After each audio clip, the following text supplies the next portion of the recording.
Khalsa, Waheguru Ji Ki Fateh. My name is Gurnam Singh and I'd like to welcome you to this week's edition of Panth Time, which we are bringing to you from the Central Khalsa Jatha Gurdwara in Shepherd's Bush, London, the oldest Gurukar in this country and possibly in the Western world. That's something that we would dispute, but it's a great pleasure. The second time we're holding this programme here.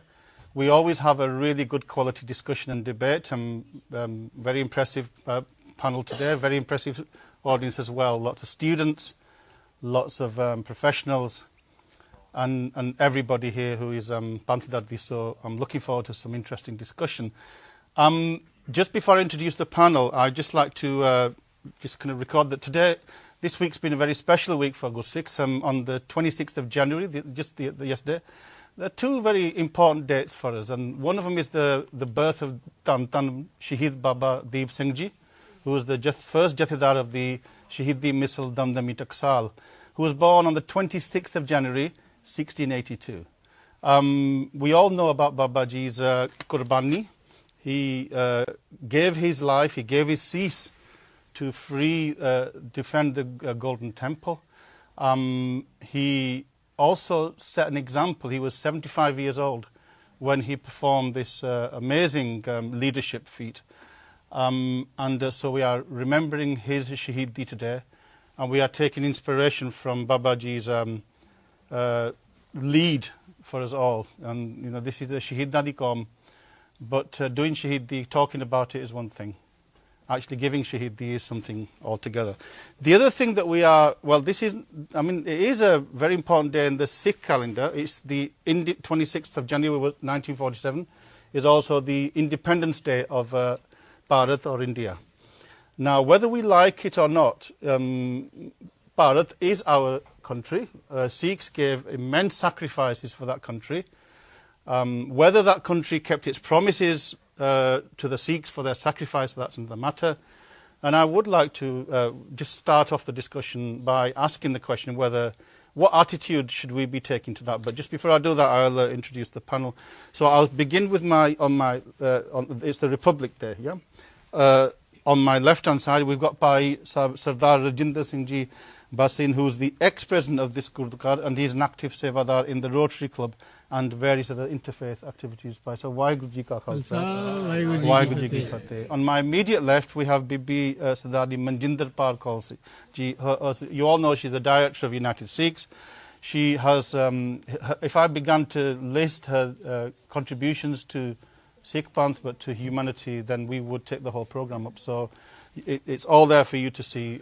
Recently, she played an absolutely instrumental role in securing the United Nations Human Rights Committee judgment on the right for Sikhs in France to wear a bag, to have ID cards, and this is a fantastic victory. We've still got to wait to see how the French government responds, but Guru Kirpa Karan, that would be a positive response. So welcome, Bibi. Waheguru Ji Ka Khalsa. Somebody that doesn't need an introduction, and in fact, he's a very familiar face on Sikh Channel, fellow presenter, Sardar Jaspal Singh Ji, who's the General Secretary of this Gurukar. He's also a member of the European Subcommittee of the Sikh Council UK, again, very active and doing a lot of seva for Panth. Waheguru Ji Ka Khalsa. And the last one, Sardar Gurpreet Singh Ji, Assistant General Secretary of this Gurukar, and is a trustee of the Sikh Scholarship Foundation Ji. So, Waheguru Ji Ka Khalsa, Waheguru Ji Ki Fateh. I'm going to start off with Bhai Rajinder Singh Ji, because I think of all of us, you're probably one that's got the most experience. I'm not sure your age. I'm speculating that maybe... when were you born, Bhai Sahib Ji? Were you born after? In 1942. So you would have been around at the time of the Republic, the 26th of January. Can I ask you... January, that happened about 60 odd years, times. Okay, but can I ask you a straight question? Sure. How should Sikhs respond to this day? Should we celebrate it? Or should we just ignore it? What should be our attitudes to the Independence Day, this Republic Day celebrations? जी भारत या India साडी मात भूमि है ਸਾਨੂੰ ਉਸ ਸਥਾਨ ਤੇ ਬੇਸ਼ੱਕ ਸਿੱਖਾਂ ਨੇ ਬੜੀ ਭਾਰੀ ਸਭ ਤੋਂ ਜ਼ਿਆਦਾ ਸੈਕਰੀਫਾਈਸਿਸ 80% ਸ਼ਹੀਦੀਆਂ ਦਿੱਤੀਆਂ ਸੈਕਰੀਫਾਈਸ ਲੈਣ ਵਾਸਤੇ ਉਹ ਸਿੱਖਾਂ ਨੇ ਕੀਤੀਆਂ ਇਸ ਕਰਕੇ ਸਾਨੂੰ ਆਪਣੀ ਮਾਤ ਭੂਮੀ ਦਾ ਜ਼ਰੂਰੀ ਅਸੀਂ ਉਸ ਤੋਂ ਅਲੱਗ ਹੋ ਹੀ ਨਹੀਂ ਸਕਦੇ ਇਸ ਕਰਕੇ ਸਾਨੂੰ ਵੀ should be proud of it and India ਨੇ ਬਹੁਤ ਅੱਛੇ ਇੰਟੈਲੈਕਚੁਅਲ ਪੈਦਾ ਕੀਤੇ ਹਨ ਅਤੇ ਕਰ ਰਹੇ ਹਨ ਇਸ ਵੇਲੇ ਜੋ ਸਿਚੁਏਸ਼ਨ ਡਾਕਟਰ ਨੇ ਦੱਸੀ ਹੈ ਕਿ ਸਾਡੇ ਨਾਲ ਗੌਰਮੈਂਟ ਨੇ ਜਿਹੜੇ ਪ੍ਰੋਮਿਸ ਕੀਤੇ ਸੀ ਉਹ ਉਹਨਾਂ ਨੇ ਨਹੀਂ ਕੀਤੇ ਬਟ ਦਾ ਸਾਨੂੰ ਪੂਰੀ ਆਸ ਹੈ ਕਿ ਇੱਕ ਦਿਨ ਉਹ ਰਿਅਲਾਈਜ਼ ਕਰਨਗੇ ਸਿੱਖਾਂ ਦੀ ਕੀ ਸੈਕਰੀਫਾਈਸਿਸ ਹਨ ਅਤੇ ਸਾਨੂੰ ਪੂਰੇ ਹੱਕ ਮਿਲਣੇ ਚਾਹੀਦੇ ਹੈ ਅਸੀਂ ਸਾਲ ਬਾਅਦ 2 ਸਾਲ ਬਾਅਦ ਉੱਥੇ ਜਾਂਦੇ ਹੀ ਜਾਂਦੇ ਉਸ ਤੋਂ ਬਗੈਰ ਸਾਡਾ ਗੁਜ਼ਾਰਾ ਨਹੀਂ ਇਸ ਕਰਕੇ ਸਾਨੂੰ ਆਪਣੇ ਮਾਤ ਭੂਮੀ ਨੂੰ ਆਨਰ ਕਰਨਾ ਚਾਹੀਦਾ ਸੋ ਬੇਸਿਕਲੀ ਸਾਨੂੰ ਖੁਸ਼ੀ ਮਨਾਉਣੀ ਚਾਹੀਦੀ ਹੈ ਉਸ ਇੰਡੀਪੈਂਡੈਂਸ ਸਾਨੂੰ ਖੁਸ਼ੀ ਮਨਾਉਣੀ ਚਾਹੀਦੀ ਹਾਂਜੀ ਮਨਜਿੰਦਰਪਾਲ ਜੀ what would you I mean it's a tricky one because in a sense certainly since 1984 that bond that we thought that we had with that nation that was supposed to protect us was definitely severely damaged and some people would say it was broken and that you know ਅਸੀਂ ਹੁਣ ਬਿਗਾਨੇ ਹੋ ਗਏ ਹਾਂ that many Sikhs since 84 and you've been working in this area have had to leave that country they don't feel safe how can we call a country where we don't feel safe our home how can we celebrate that place or do we need to take a wider longer view of things January 26th is not Independence Day, it's Republic Day. Yeah. So it's a day a country celebrates to mark its nationality, to mark its national day. So like we observe of all other countries whenever they celebrate their Republic Days, whether it's Singapore or whether it's any other country, we join people in their celebration. So I'm not an Indian national to be able to relate to that Republic Day in a way perhaps those of you who are citizens could. But if I may just remind ourselves that the Republic Day is used to mark the independence that took place in August 1947. And perhaps on this day, people like us who are Sikhs, who relate to India in a way which is traditional, can remind ourselves that in August 1947, the independence that was obtained was as a result of partition of Punjab as opposed to partition of India. We keep forgetting that it was a partition of Punjab. The only people who paid the price from that entire partition sacrifice was Punjab. And of course there was then Bengal was partitioned years later when we saw the formation of Bangladesh.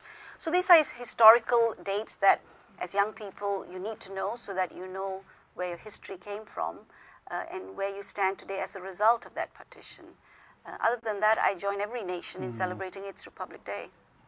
And also this concept of Republic Day, it marks the Republican tradition, the idea of sovereignty, the idea, and in India, we're going to discuss this later, the kind of secularity as well. But that promise then that this republic would not discriminate against any minority seems to have kind of fallen by the wayside, and that's something that hopefully we want to pick up as well. And Bhai Jaspal Singh ji, how did you celebrate 26th of January? The way I think is this is the most important day for Sikhs. Sikhs did not get independence just in 1947. Sikhs got India independent twice. Once our Gurujis got India independent from the Persian rule. It was the sacrifice of Guru Tegh Bahadur, Guru Gobind Singh Ji. Puri unhone apna sarbanch uthe varta, and thousands of other Sikhs who gave their life, fought like Sikhs Khalsa needs to fought, and got that Indian freed from the Persian rule. Then in 1947, sab nu pata hai ki Sikhs had the majority of contribution in the independent fight with the British. And it was the Sikhs who basically got India independent of the sacrifices they did for India. So I feel that Sikhs should be the most proudest community in India. And then again now, even by Sardar Manmohan Singh's policies, India got freed again from economics. Before they got freed twice by Sikhs in the way of slavery, and now by Dr. Manmohan Singh's policies, it got freed in economic terms. So I think Sikhs have got everything to be praised and to be proud of. That's a separate issue that the host community, the majority community, I would say, not the host, because we are Indians. Our elders fought for that land. That land belongs to us. We are not just a small part of India, the northern India. No, our elders fought for the whole of Bharat. there's a sad thing that India was divided in 1947, but the part of Lahore and other parts that went to Pakistan are also our part. Our Sikhs fought for the whole of India. And it's about time now, I think, that the local community, the majority community in India should recognize that. And maybe that's where we are a bit lacking in there, because we are not sending the message out to the Indians. Our history is not taught in history books. We didn't make any noise about it. Our sacrifices are not told to the local community in South. Nobody knows what happened with Sikhs, how Sikhs got India freed. They don't know that. And that's partly our fault as well. We have not made noise about it. I think what's happening pre-independence is that the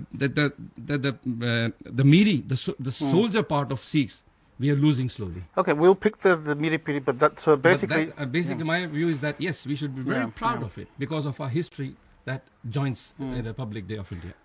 Gurpreet Singh, there's no doubt that the Sikhs have made great sacrifices for the independence, for the establishment of this republican, this free nation called India. And but the tragedy is that certainly in 1984 there was this sense that this country is no longer our country. You know, they attacked our very kind of spiritual, our political heart. We talked about Miri period, the Akal Takht was destroyed. And that was a symbol of our sovereignty. And I can remember at the time there was a magazine that was published by the Indian government and was distributed in millions. It was a very glossy magazine about the Sikhs, and it said, the India, this homeland of the Sikhs. So it was an attempt. I don't know whether that was an attempt to try and, you know, kind of to try and say sorry or to try and remind us that this is our country.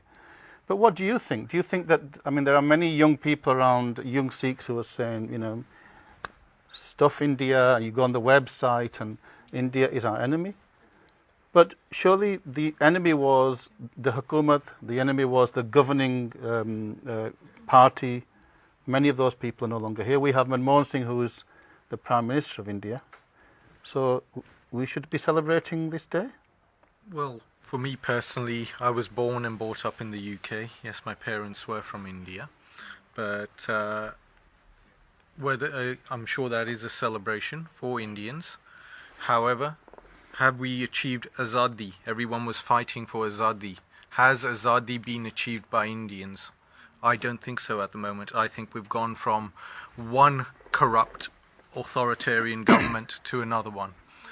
People there are suppressed. I'm much more free to speak my mind in this country. If I go to India, I can't speak my mind. I notice my cousins are very careful about what they say and in front of who they say things. People have to be very careful. They got to conform. You got to be very conformist.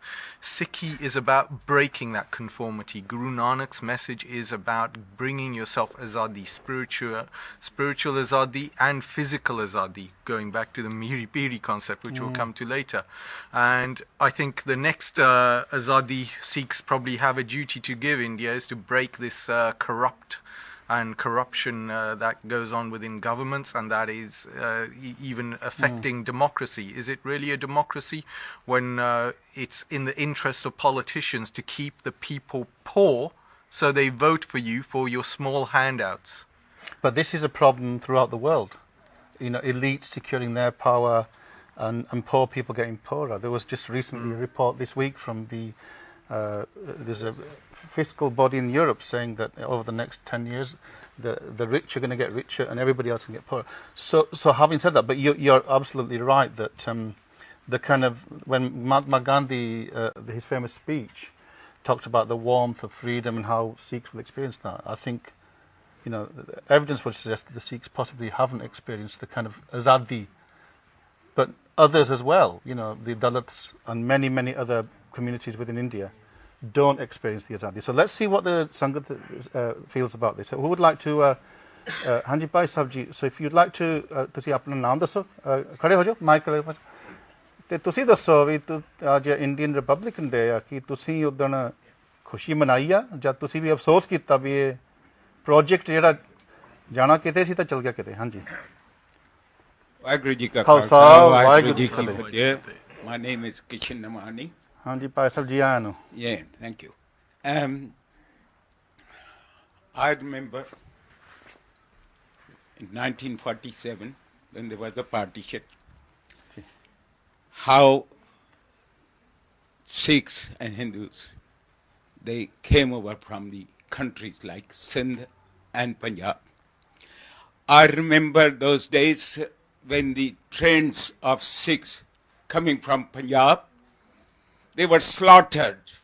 I used to sit and cry. I remember the special incident which I saw with my own eyes. I was in Karachi. It was 6th of January 1948. I saw Sikhs coming from the countryside in Karachi to come over to India, in Bombay, get the ship. And they were in temple, in Gurdwara. And Muslims went inside the Gurdwara, and one of the Sikhs ran from inside the Gurdwara, come to the toilet outside. And he was slaughtered. I saw with my own eyes because I was standing on the wall, you see, wearing Muslim clothes and jinnah cap, you see.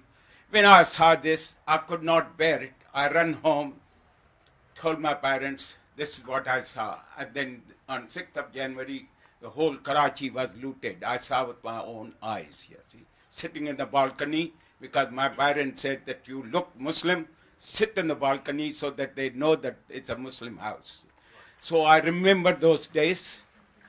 When I think about what our Gurus sacrificed themselves under Jahangir, Aurangzeb, we should be proud of that. And we should be proud now also that it's a Sikh army which has fought all the time in Kargil, in China with Chinese war, to Pakistani war, everywhere.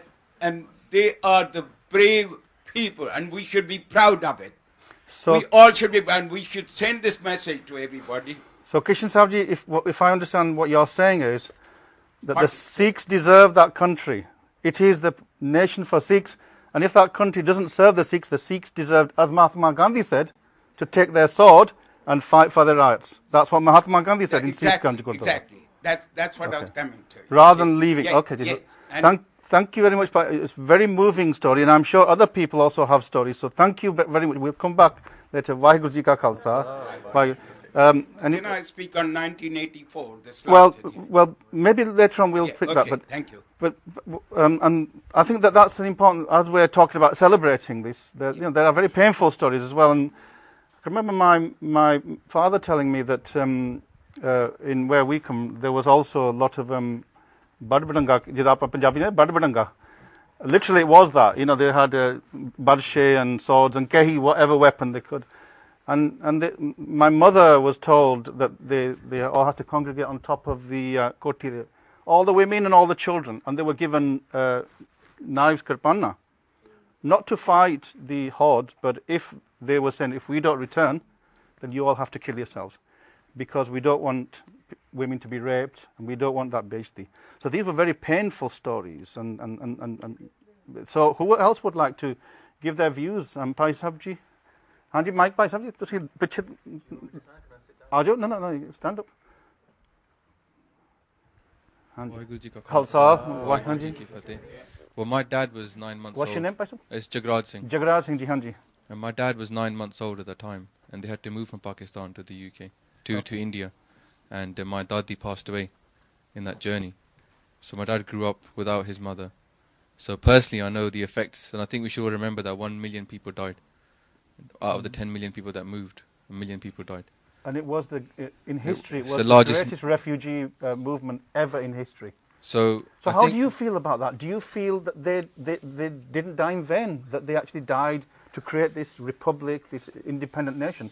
Or do you think that they died in vain? See, there's two views about this. One, India has reneged on the promises to the Sikhs, and the Sikhs have never taken up the challenge that Gandhi said. He said, take up your swords if we don't give you the freedom. We never did. And the point that Uncle Ji made there about Sikhs should be proud of becoming cannon fodder for the Indian army, I don't agree with. If you look at the problems that have happened in Kashmir right now, it's exactly the same thing that happened in Punjab. The same thing that happened in Punjab happened in Kashmir. The people were turned against each other. The state was making disappearances. In fact, 2 days ago, on 26th, same time, a documentary was released in India, online, by a very famous director. He didn't want to go to the censorship, and it's called Inshallah Kashmir. And I watched that today, a little bit of that on YouTube. And I can tell you that the exact same tactics that we think about what happened after 84 were the same things deployed in Kashmir. So, you know, the state of India is no longer what it started out to be. We should remember that it was supposed to be a little bit similar to America in the sense that it was a federal republic of India. It's no longer federal. It's very, very centralist. So India in itself isn't sticking up to the constitution that it signed up for, or the promises it made to its people when they signed up to the constitution. The Republic Day actually celebrates the constitution more than it celebrates the independence. Okay, because so that's when India became a republic. So that the Sikhs are not recognized. So the reason I wouldn't celebrate Republic Day is because the constitution itself hasn't been stuck to. Okay, very interesting points. Thank you, Jagiraj Singh ji. Waheguru ji ka khalsa. Waheguru ji ki fateh. Okay, Hanji, who else would like to ask us whether there'll be Hanji Bibi ji? Hanji, Ajay Bhai Sahib ji, Ajay. Let's Waheguru ji ka khalsa, Waheguru ji ka Hardev Singh Thukral. Hanji. As you say, the question is whether we should celebrate it or not. Yes, certainly we must celebrate it. That's my idea. But we've been betrayed from time to time by the government. Different fake. They are giving always promises. We'll do this thing for you. We'll do this. They never do it. Only what we should do, we must fight for our rights. And within this the Republic of India, absolutely. Within the Republic of India, within the Republic, absolutely. We should fight for our rights. What we've done for that, what sacrifices our Gurus has done, we should demand for that. What happened that in 1984? After that, I remember personally that they offered that they will give the Chandigarh to say Punjab. They never give till today. They make always promises, never fulfill it. But still I say we must celebrate our Independence Day and continue. Birthright. This is our birthright, that's what you That's our birthplace. Okay. And Waheguru ji Khalsa. Hanji, who else would like to share their thoughts on this one? Hanji, Bhai Sahib ji. I want to hear from some of the students, some of the young people who, in the sense that it feels like it must be, far history. But I'd like to see how you feel about it. Do you feel that's your motherland or do you feel that's some other land? ਮੇਰਾ ਨਾਮ ਅਜੈਬ ਸਿੰਘ ਜੀ। ਅਜੈਬ ਸਿੰਘ ਜੀ, ਹਾਂਜੀ। ਜਿਸ ਤਰ੍ਹਾਂ ਅਸੀਂ ਹੁਣ ਸੋਚ ਰਹੇ ਨਾ 26 ਦਾ ਤੁਸੀਂ ਕੁਐਸਚਨ ਕੀਤਾ ਜੀ ਜੀ, ਸੈਲੀਬ੍ਰੇਟ ਕਰਨਾ ਚਾਹੀਦਾ ਕਿ ਨਹੀਂ। ਅਸੀਂ ਹੁਣ ਸਾਰੇ ਕਹੀ ਜਾਂਦੇ ਸਾਡਾ ਪ੍ਰੋਮਿਸ ਕਰਦੇ ਅੱਜ ਤੱਕ ਪੂਰਾ ਨਹੀਂ ਹੋਇਆ। ਇਸ ਤਰ੍ਹਾਂ ਕੋਈ ਪ੍ਰੋਮਿਸ ਦੇਖਦੇ ਰਹੇ ਹੁਣ ਕੱਲ੍ਹ ਨੂੰ ਕਿੰਨੇ ਬੰਦੇ ਸਾਡੇ ਟਾਈਮ ਦੇ ਜਿਹਨਾਂ ਦੀ ਡੈਥ ਹੋ ਗਈ ਉਹ ਵੀ ਇਹੀ ਸੋਚਦੇ ਚੱਲ ਗਏ ਪ੍ਰੋਮਿਸ ਕਦੇ ਹੋਏਗਾ। ਜੇ ਅਸੀਂ ਚੀਜ਼ ਨੂੰ ਸਿਰਫ ਅਸੀਂ ਕਹਿ ਦਿੰਦੇ ਮਨਾਓ ਨਹੀਂ ਮਨਾਓ ਕੋਈ ਫਰਕ ਨਹੀਂ ਪੈਣਾ। ਮੇਰੇ ਹਿਸਾਬ ਤਾਂ ਮਨਾਉਣਾ ਕਿ ਮੋਸਟਲੀ ਅਸੀਂ ਇੱਥੇ ਰਹਿੰਦੇ ਹਾਂ, ਇੱਥੇ ਦੇ ਹੀ ਅਸੀਂ ਜਾਣੀ ਆਪਣਾ ਜਿਹੜਾ ਇੱਕ ਸਾਡਾ ਏਜੰਡਾ ਜਿਸ ਤਰ੍ਹਾਂ ਅਸੀਂ ਇੰਡੀਆ ਗੌਰਮੈਂਟ ਨੂੰ ਭੇਜਦੇ ਹਾਂ, ਪੰਜਾਬ ਨੂੰ ਭੇਜਦੇ, ਪ੍ਰੋਬਲਮ ਸਾਡੀਆਂ ਜਿਹੜੇ ਆਪਣੇ ਹੀ ਬੰਦੇ ਆ ਪੰਜਾਬ ਦੇ, ਅਗਰ ਭਰਾ ਆ, ਅਗਰ ਉਹੀ ਲੜ ਕੇ 84 ਲੈ ਲਓ 47 ਤਾਂ ਇੰਨਾ ਨਹੀਂ ਪਤਾ, ਜੇ ਬਾਕੀ ਵੀ ਹੁਣ ਸਰਟਨ ਟਾਈਮ ਨਾਲ ਸਭ ਕੁਛ ਹੋ ਰਿਹਾ, ਪ੍ਰੈਜ਼ੈਂਟ ਤੇ ਵੀ ਹੋ ਰਿਹਾ।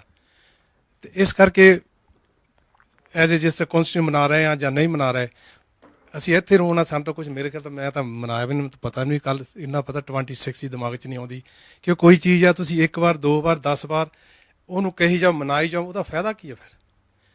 ਕਮ ਸੇ ਕਮ ਜੇ ਅਸੀਂ ਕੋਈ ਸਟੈਂਡ ਤਾਂ ਲੈਣਾ ਚਾਹੀਦਾ, ਇਹ ਥੋੜ੍ਹਾ ਅਸੀਂ ਹਮੇਸ਼ਾ ਥੱਲੇ ਲੱਗੇ ਰਹਾਂਗੇ। ਸਾਡੇ ਗੁਰੂ ਨੇ ਤਾਂ ਸਾਨੂੰ ਇੱਕ ਦਿੱਤਾ ਸਿਰ ਦਿੱਤਾ, ਇੱਕ ਹਮੇਸ਼ਾ ਉੱਪਰ ਚੁੱਕਣ ਨੂੰ। ਅਸੀਂ ਜੇ ਥੱਲੇ ਲਾ ਕੇ ਸਾਰੀ ਜ਼ਿੰਦਗੀ ਫਿਰ ਤਾਂ ਐਂਡ 'ਚ ਮੈਂ ਤਾਂ ਇਹ ਕੋਈ ਫਾਇਦਾ ਕੀ ਜੀਣ ਦਾ। ਪਰ ਹੁਣ ਸਰਦਾਰ ਪ੍ਰਾਈਮ ਮਿਨਿਸਟਰ ਉਸ ਕੰਟਰੀ ਦਾ ਇੱਕ ਸਰਦਾਰ ਆ, ਉਹਨਾਂ ਦੀ ਆਰਮੀ ਦਾ ਚੀਫ ਸਰਦਾਰ ਆ, ਮਿਨਿਸਟਰੀਆਂ ਦੇ ਵਿੱਚ ਵੀ ਸਰਦਾਰ ਹੈ। ਸੋ ਸਾਡੀ ਦਸਤਾਰ ਤਾਂ ਹੁਣ ਦਸਤਾਰ ਉਹ ਠੀਕ ਹੈ ਜੀ, ਫਿਰ ਵੀ ਜਿਹੜੇ ਪੋਲੀਟਿਕਸ ਆ ਜਾਂਦੀ ਉਹਦੇ ਹਿਸਾਬ ਦੇ ਨਾਲ, ਕਿਉਂਕਿ ਉਹਨਾਂ ਦਾ ਰੀਜ਼ਨ ਇਹ ਆ ਸੈਂਟਰ ਗੌਰਮੈਂਟ ਨੇ ਉਹਨਾਂ ਨੂੰ ਸਰਦਾਰ ਸਰਟਨ ਪਲੇਸ ਨੂੰ ਨਹੀਂ ਰੱਖਣੇ ਆ, ਉਹ ਰੱਖੂ ਵੀ ਰੱਖਣੇ ਚਾਹੀਦੇ ਵੀ, ਐਸੇ ਨਹੀਂ ਮੈਂ ਕਹਿੰਦਾ। ਉਹਦਾ ਵੀ ਰੀਜ਼ਨ ਕਿਉਂਕਿ ਆਖਿਰਕਾਰ ਕਿਉਂਕਿ ਅਸੀਂ ਇਸ ਲਈ ਇੰਡੀਆ ਦੇ ਨਾਲ ਰਹਿ ਰਹੇ ਸਾਰੇ, ਸਾਡੀ ਕਮਿਊਨਿਟੀ ਜਿਹੜੀ ਸਾਰੀ ਹੈ। ਹੋਰ ਤਾਂ ਕੋਈ ਜਗ੍ਹਾ ਸਾਡੇ ਲਈ ਹੈ ਹੀ ਨਹੀਂ। ਹਾਂ ਠੀਕ ਹੈ, ਜਗ੍ਹਾ ਹੋਰ ਕਿਤੇ ਪਾਕਿਸਤਾਨ ਤੋਂ ਜਿੱਦਾਂ ਭਾਈ ਸਾਹਿਬ ਨੇ ਕਿਹਾ ਮਿਲੀਅਨ ਉੱਥੋਂ ਆ ਗਏ, ਅੱਧੇ ਮਿਲੀਅਨ ਮਰ ਗਏ ਹੋਣੇ, ਉੱਥੇ ਸ਼ਹੀਦ ਹੋ ਗਏ ਹੋਣੇ, ਹੋਰ ਤਾਂ ਆਪਾਂ ਕਿਤੇ ਜਾ ਨਹੀਂ ਸਕਦੇ। ਸਾਰੀ ਦੁਨੀਆ 'ਚ ਖਿਲਰ ਨਹੀਂ ਜਾਣਾ ਵੀ ਨਹੀਂ, ਜਾ ਵੀ ਨਹੀਂ ਸਕਦੇ। ਕਮ ਸੇ ਕਮ ਜਿਸ ਤਰ੍ਹਾਂ ਸਾਡੇ ਜੇ ਟੌਪ ਦੇ ਉੱਤੇ ਜਿੱਦਾਂ ਸਾਡੇ ਡਾਕਟਰ ਮਨਮੋਹਨ ਸਿੰਘ ਜੀ ਜਾਂ ਹੋ ਰਿਹਾ, ਕਿਉਂਕਿ ਜਿਸ ਤਰ੍ਹਾਂ ਅਸੀਂ ਕਹਿੰਦੇ ਹਾਂ ਸੁਣਦੇ ਹਾਂ, ਕੋਈ ਕਹਿੰਦੇ ਕਿਸੇ ਬੰਦੇ ਦੀ ਕੋਈ ਡਿਊਟੀ ਹੁੰਦੀ ਆ, ਉਹ ਇੱਕ ਬਾਈਂਡ ਹੁੰਦਾ ਹੈ, ਕਿਉਂਕਿ ਜੇ ਉਹ ਕਹੇ ਵੀ ਸਾਰਾ ਕੁਝ ਮੈਂ ਕਰਦਾ ਉਹ ਕਰ ਨਹੀਂ ਸਕਦਾ, ਉਹਦਾ ਨਾਂ ਕਦੀ ਕਿਸੇ ਨੇ ਕੀਤਾ ਹੀ ਹੈ ਦੁਨੀਆ ਦੇ ਵਿੱਚ, ਚਾਹੇ ਪ੍ਰੈਜ਼ੀਡੈਂਟ ਜਾਂ ਪ੍ਰਾਈਮ ਮਿਨਿਸਟਰ, ਕੁਛ ਵੀ ਇੱਕ ਲੋਕ ਕਹਿੰਦੇ ਹੁਣ ਆਹ ਕੀਤਾ ਉਹ ਕੀਤਾ ਨਹੀਂ, ਅਸੀਂ ਮੋਸਟਲੀ ਕਹਿੰਦੇ ਸਿੱਖਾਂ ਲਈ ਕੀ ਕੀਤਾ, ਕਿਉਂਕਿ ਆਪਣੀ ਪੋਜੀਸ਼ਨ ਦੇ ਹਿਸਾਬ ਦੇ ਨਾਲ ਕੀ ਪਤਾ ਕੀ ਕੁਛ ਕਰ ਰਿਹਾ ਕੀ ਨਹੀਂ ਕਰ ਰਿਹਾ। ਸੋ ਇਸ ਕਰਕੇ ਇੰਡੀਵਿਜੂਅਲ ਦਾ ਆਪਣਾ ਆਪਣਾ ਖਿਆਲ ਹੈ। ਠੀਕ ਹੈ, ਮੈਂ ਇਹੀ ਇੱਕ ਬੇਨਤੀ ਆਪਣੀ ਕਮਿਊਨਿਟੀ ਨੂੰ, ਕਿਉਂਕਿ ਅਸੀਂ ਤੁਹਾਡਾ ਪ੍ਰੋਗਰਾਮ ਵੀ ਦੇਖਦੇ ਰਹੀਦਾ, ਹੁਣ ਕੁਦਰਤੀ ਬਹਾਨਾ ਸੀ, ਪਤਾ ਨਹੀਂ ਕਿਸ ਤਰ੍ਹਾਂ ਆ ਗਏ ਇੱਥੇ, ਭੈਣ ਜੀ ਨੇ ਉਹਨੇ ਮਿਲਣ ਕਰਕੇ ਅਸੀਂ ਪਹੁੰਚੇ ਇੱਥੇ। ਇਸ ਕਰਕੇ ਆ ਸਾਡੀ ਸਿਰਫ ਯੂਨਿਟੀ ਜਿਹੜੀ ਅਸੀਂ ਸਾਰੇ ਰੋਨੇ ਆ, ਜਦ ਉਹ ਹੈ ਨਹੀਂ ਨਾ, ਆਹ ਗੱਲਾਂ ਬਾਤਾਂ ਨਾ ਕਰਨ ਦਾ ਕੋਈ ਫਾਇਦਾ ਨਹੀਂ। ਹਾਂਜੀ, ਵਾਹਿਗੁਰੂ ਜੀ ਕਾ ਖਾਲਸਾ। ਮਨਜਿੰਦਰ ਪਾਲ, ਮੈਂ ਤੁਹਾਨੂੰ ਇੱਕ ਕੁਐਸਚਨ ਪੁੱਛਣਾ, ਕਿਉਂਕਿ you have a legal background. I'm not sure how much revision you've got on constitutional law, but one of the questions that's often posed is that how can we claim ownership or claim allegiance to a nation which in fact denies us our identity? In the Indian constitution it said that the Sikhs are not even defined as a separate community. I mean, is that true, or is this misinformation? I like the parallel Jagraj Virji brought about a nation celebrates its day by virtue of its entity, and the entity of a nation like a republic is the constitution. So very squarely we've come to the topic of the Indian constitution. The Indian constitution, the author of it or the architect of it has always been attributed to Ambedkar, but we know that the engineers or the people who were tinkering at it were entirely different lot of people. Let's just look at Article 25, which is an article for those who are not familiar with it, that defines various aspects of the communities. But in Article 25, I believe it's C, where it says that any reference to a Hindu includes a reference to a Sikh, a Jain, and a Buddhist. Now, it's that phrase that upsets us.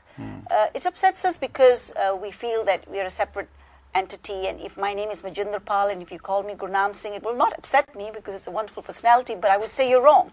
I'm not Gurnam Singh, and you want to put it right. And in real terms, how it manifests itself is that I think Article 25 actually reflects the thinking of the Indian nation, nation as in people. When I have lived in India, and for quite long periods recently, I found that the people actually believe that we are Hindus. They are not being political in their belief. They actually genuinely believe that Sikhs are Hindus. What went wrong? How did that belief come about? Because I'm not of Indian origin, I could not understand the origin of that belief. I actually sit down with educated people and they said, but you are Hindu. And then I said, did I go wrong or have you gone wrong? Because something is wrong here, because I've never thought I was a Hindu, and not because there's anything wrong in being a Hindu. Like I said, if I'm not Gurnam Singh, no matter how hard you try, I cannot accept that.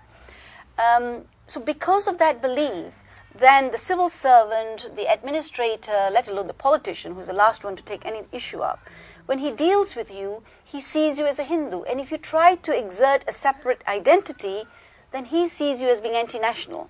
I'll give you a small example of, and I'm using it, and I hope it's understood in the right context. When United Sikhs was going to be registered in Punjab as a society, I was told by our accountant, not the government, and I'm telling you how the people perceive you, that I will not get this registration. And I said, why? Because you have the word Sikh in your name. I said, I'm in Punjab, and I cannot have an organization called United Sikhs. I said, I'll fight this one. There was no obstacle. But he was a Hindu accountant. In his mind, I will not get away with calling my organization with the word Sikhs. There was no statutory or legal reason why I will not get that registration, but he could have stopped me. If I listened to him, I would have had to change my name. Recently, we applied for tax exemption, which we got, and thank you very much. I was told, you're doing too much work for Sikhs, hence you will not get tax exemption. I said, when is working for any community which is in need against the law, if it happens to be that it belongs to a certain community? So in a day-to-day living in Punjab, I'm not talking of the rest of India, and Delhi it's far worse. For those of you who originate from Delhi, I think you know what I'm talking about. I lived 1 year in Delhi too. But in Punjab, where I thought I would have no fear saying I'm a Sikh, I have to pretend that I am not a Sikh when I go for applications, not with the government, I must hastily add, but in the minds and hearts of the people. So the solution will have to lie in those minds and hearts before you change the politics. Gurpreet Singh, I mean, let's just for 1 minute accept that this is our country, our nation. It seems to me that one of the roles of the nation is to nurture you, to recognize you, to celebrate your existence. And what Bibi Manjinderpal seems to imply is that the very root of the constitution itself, and then flowing from the constitution, is the kind of attitudes towards Sikhs, is tantamount to wiping the Sikhs out. Kind of their identity of as a slow kind of process. So how can the Sikhs then accept that unconditionally? It's unacceptable. A country which says it's secular but yet interferes in religious institutions. It's totally unacceptable for us Sikhs to accept the Indian constitution in its current form. It has excluded us. We've had all the promises broken to us. And when we go to India, to survive, you got to be a better Hindu than the other Hindus, or you have problems. I notice my friends and family there, they will celebrate Hindu celebrations more than Sikh ones. And it's all been put in your mind, because if you assert yourself separately from the majority, you are considered someone who's out to do sedition in the country. And you will run into problems. The freedom is not there. You are not azad there while this mind frame is there. People have not achieved azadi while their minds are kept as slaves to that constitution. Okay, well, I mean, what about other people? And do you think that perhaps Gurpreet is overstating the case, and that actually, the Sikhs are achieving economically, maybe not in the Punjab, but outside of the Punjab, they own businesses, and that maybe, if you're going to accept a nation, then you have to accept a national identity, and that maybe this is the kind of motivation behind this idea about, we are one community. What do people think? Do you think that there is an issue? Anybody else like to contribute to this debate? Hanji, BBG at the front. Hanji, Mike, wale.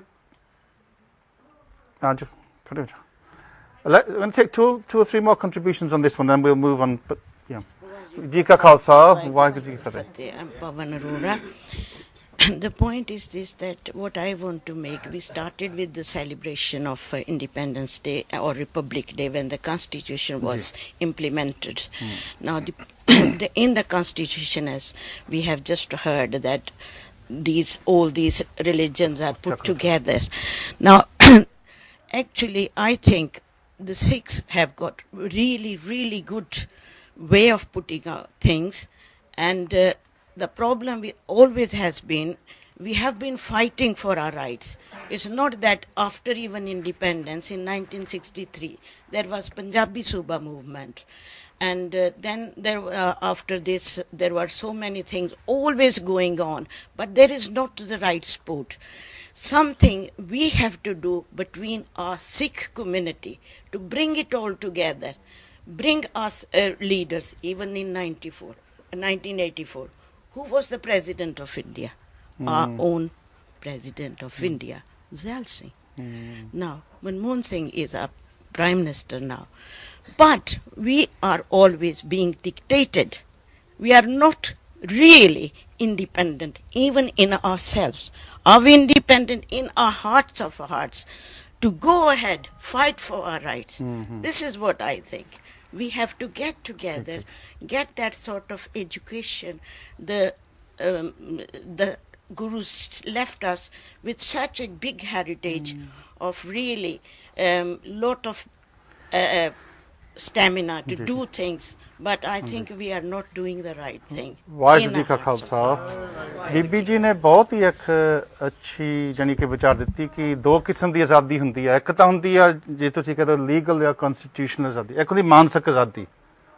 ਔਰ ਅੱਜ ਸਿੱਖ ਮਾਨਸਿਕ ਤੌਰ ਤੇ ਵੀ ਗੁਲਾਮ ਹੋ ਗਿਆ ਤੇ constitutionally ਤਾਂ ਆਪਾਂ ਜਿੱਦਾਂ ਬੀਬੀ ਜੀ ਨੇ ਗੱਲ ਕਹੀ ਆ।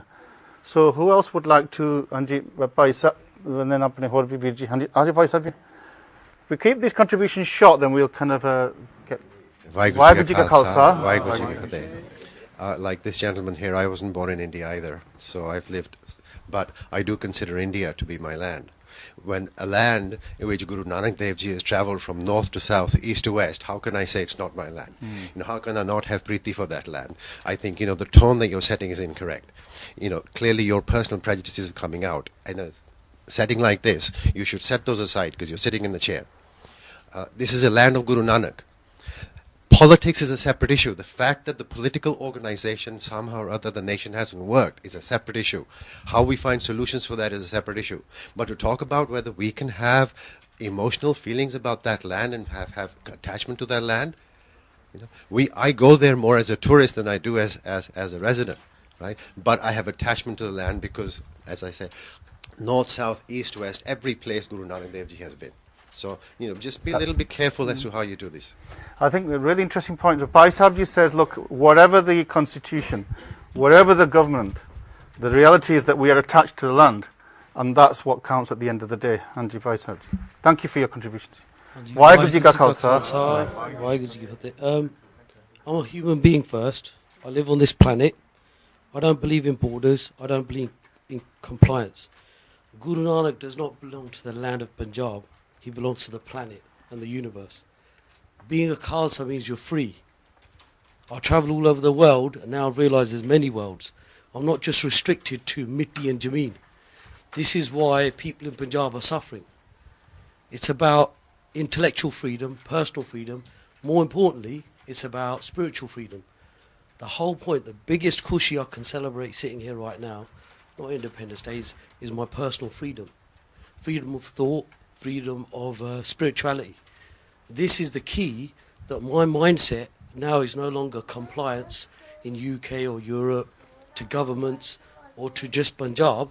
My compliance is to the whole universe and how we live and function on the planet. Now, the thinking of a Khalsa is of the planet. If you read Bani regularly, you will know that it's about the planet. It's about hearts and minds. It's about spirits. So Khalsa should have no interest in Definitely not nation not building. 100%. Khalsa is no not interest. restricted by borders and land. How ridiculous. Okay. Our philosophy of Sach and Pyar can't be restricted by a line that somebody draws.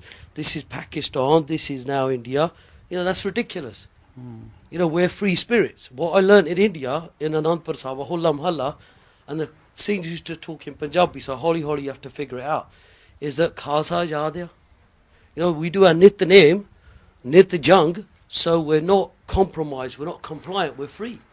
So for me, this isn't even an issue. It's all about your mindset. It's all about your how you think of yourself in this world. And yeah. if you look at the success of Sikhs all around the world, as soon as we take our shackles, our Indian shackles, off us, in Australia, in America, and England, and I always say this, I've got friends that are in the Hindi film industry, they come to visit to London, and I always teach them to speak Punjabi. I said, "Aap Punjabiyan da desh hai, ithe Hindi nahi chaldi."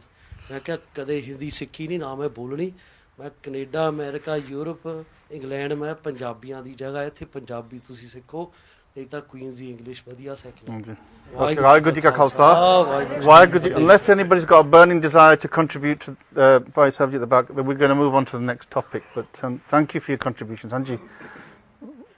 Anji, khade ho jo. Waheguru Ji Ka Khalsa. Waheguru Ji Ki Fateh. I think everything that everyone's spoken so far is really interesting and really important because, as we're saying, this is a discussion. There are no absolutes, there are no right or wrong complete answers. But what I'm hearing is pretty much echoes of my own thoughts and echoes of what students, what the Sangat generally thinks. But I don't hear many direct solutions, and I think we have to think about direct solutions. You give us one then. I want to start that debate. I think needs to be started. Start it. I think, on the spot, I think that whether it's India or here, it has to start at a grassroots level, just like with anything. Just like the England football team says that there's no English football talent and they want to start teaching kids to play football when they're 2 or 3 years old. I think every Sikh in the world should be learning Punjabi and English when they're 2 or 3 years old. They should be learning Gatga or Shastra Vidya when they're 5 or 6 years old. They should be taking part in sports, learning languages, learning about our own history first and foremost, but then everyone else's history together. Yeah. Like everyone's been saying, the planet is ours. Sikhism is interfaith, it's universal. Yeah. To use that old cliche, it's a way of life, it's a philosophy, it has a political sphere, it has a social sphere, it has many aspects to it, but it does teach us, Gurdwara teaches us a way to live, and it just seems like we kind of just get too attached to a piece of land or a bit of geography or an area on a map and maybe lose the spiritual aspect of it. It seems like that there's a kind of contradiction in your argument here, and I'm going to use that to kind of move on to the next topic. On the one hand, you're talking about spirituality, but then again, we're talking about freedom and we're talking about rights and human rights, and BBG is doing a lot of work on human rights, about the rights of others. And this is the political realm. This is not just about your inner liberation.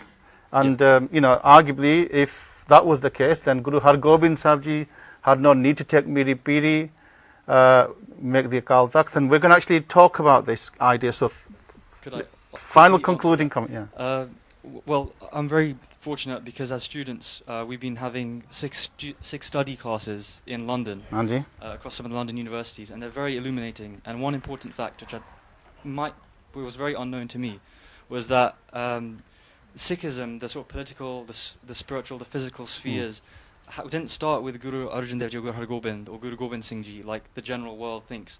5Ks, militarism, that was all Guru Gobind Singh Ji and no one else. We know that Guru Har Gobind, started the sort of wars of justice and for freedom for ourselves and for others. But it was the earlier gurus who had that mindset, and Gurbani kind of is still universal. And if you believe that philosophy of Guru Nanak Dev Ji having the single jot going through the gurus, and then you see the history as well, you'll begin to see that there's a sort of continuity. And some of the earlier gurus, I can't remember which one it was, actually the most famous unknown fact about him was that he gathered horses and started building armies, but did not represent that through holding shastra in the Guru's Darbar, for example. Okay. But it was only Guru Har Gobind. We don't want to lose the kind of thrust of... So thanks very much. Waheguru Ji Ka Khalsa. Waheguru Ji Ki Fateh. Let's start off with Jasbal Singh Ji. You've been quite... this is a kind of central... there is a connection between this previous debate, and in fact, all of this evening is really about the role of Sikhs in this world. And particularly this notion of Miri Piri, Miri as a political sphere, and Piri as the spiritual dimension. If you want, the inner world and the outer world. And the question is, we're often told that we shouldn't mix religion and politics, that we should leave religion there, and then often people say, Guru Sahib ne Har Darbar Sahib ek paase banaya, ta Akal Takht ek paase banaya, aur mix nahi kita. Today, our Akali Dal party, which was originally a Sikh party, proclaims themselves to be now a secular party. So, is this the direction to go, or should we actually be challenging some of these ideas? You talked about whether we should take part in politics or not. But as far as I remember, Guru Gobind Singh Ji in his 52 hukams said that every Sikh should learn about politics. I think that a question prior to this one, where we said that we are not recognized by the Indian government as Sikhs. I think when the constitution was formed, which was probably 1947, there should have been objection then. But they didn't sign it, so they should have continued with the objections on that and take Sangat at large with it. So it died somewhere within that period, and since then it has just taken its course. People have forgotten about it. But isn't this the problem? You see, politics is the business of treachery, negotiation, positioning, power. This is what politics is. Exactly. And if you look at the Sikh political leaders throughout history have done that. They've, when they've made friendships with people, and when they've kind of lost a need for them, they've stabbed them in the back. And that's not the kind of politics that the Gurus are interested in, is it? Absolutely not. Guruji, that's why Guruji said saint and soldier. If the politics is not playing the play right, then you have a soldier aspect there. You fight. Okay, yesterday there used to be a fight, literally a fight, but today political is also a fight. If they are doing treachery with you, you've got to make it known. You have to fight. It might take that bit longer. I'm not saying that you're going to go fight with swords with the opposition, but Sikhs have not been able to make a party, a national party, or a party within itself. The party they made as an Akali Dal, which came later in sort of early 1900s, that was made for this purpose, to get our message known to the government, became a political party at the same time. And it's got worse since then, that it's gone and joined BJP, which I feel is a very sorry state, that within a Punjab state, they have to have collaboration with our national party to win an election in Punjab. I think I think the politics today, if you see rest of the states of India, every state has its own party, every community has its own party, and they fight elections on their own. Yes, they can join hands after the elections with the centre, in the centre, Rajya Sabha. But that's where we went wrong. We have not mixed the Miri Piri concept, what Guru Har Gobind Sahib Ji wanted us, or Guru Nanak Dev Ji wanted. Okay, Gurpreet Singh, let's just clarify. What I mean, when we talk about political sphere, are we talking about party politics, or are we talking about something completely different? It's a much greater sphere. It's something which goes to politics, but also down to your individuality. Quite often you hear people say, oh, religion, it's what's inside you that matters. But if what's inside you doesn't flourish outside you, what's the purpose of it? Is it just a selfish belief, or is it something that you feel needs to extend to all of humanity and to help people? Guru Nanak Ji travelled in so many places. He travelled at a time when it wasn't easy to travel. There were no passports. It was dangerous to go out at night. He was travelling in caravans, travelling without currency, and we don't look at the marvel of what Guruji did, because that is, again, the Miri, this physical aspect of going out there and taking your Piri and moving it into Miri and putting it outside. And I think we as Sikhs have got to be doing that much more. Sikhism isn't just coming to the Gurdwara and doing Matta Tek. You need to be doing a lot more. Bibi Manjinder Pal ji, I think Gurpreet's already begun to kind of define some of the kind of parameters of the concept of Piri and Miri. Guru Nanak Dev Ji is often depicted, Baba Nanak as this spiritual kind of person who's, doing kirtan and living a life of a sadhu, and which is all true. But Guru Nanak also challenges Baba. He also raises objections and questions. But his methodology seems to be a million miles away from the kind of methodologies we see with our Akali Dal and our kind of so-called Sikh politicians today. I mean, what is the methodology of Miri that our Gurus taught us? Guru Nanak Sahib was, if I use the word man, I would be wrong, but a being of wit. The wit that Guru Nanak Sahib used when he had to deal with the people in Gurdwara who were practicing something that he wanted to change, but he didn't want to offend them. The wit he used when he went to Makkah and saw how there was a belief that God resided in a particular direction. And that wit is lacking in politics today. Because we either use force, in the case of the political parties of Punjab today, which has got another few days left before they decide who was better with their might, there's been no efforts made to change that which is wrong using wit.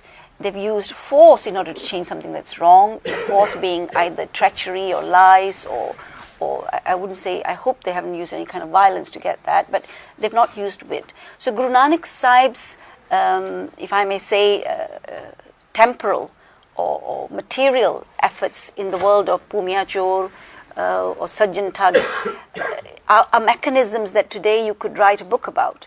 You've heard about The Art of War being a book that a lot of people want to read. You've heard about mechanisms for MBA students teaching you how to run a business.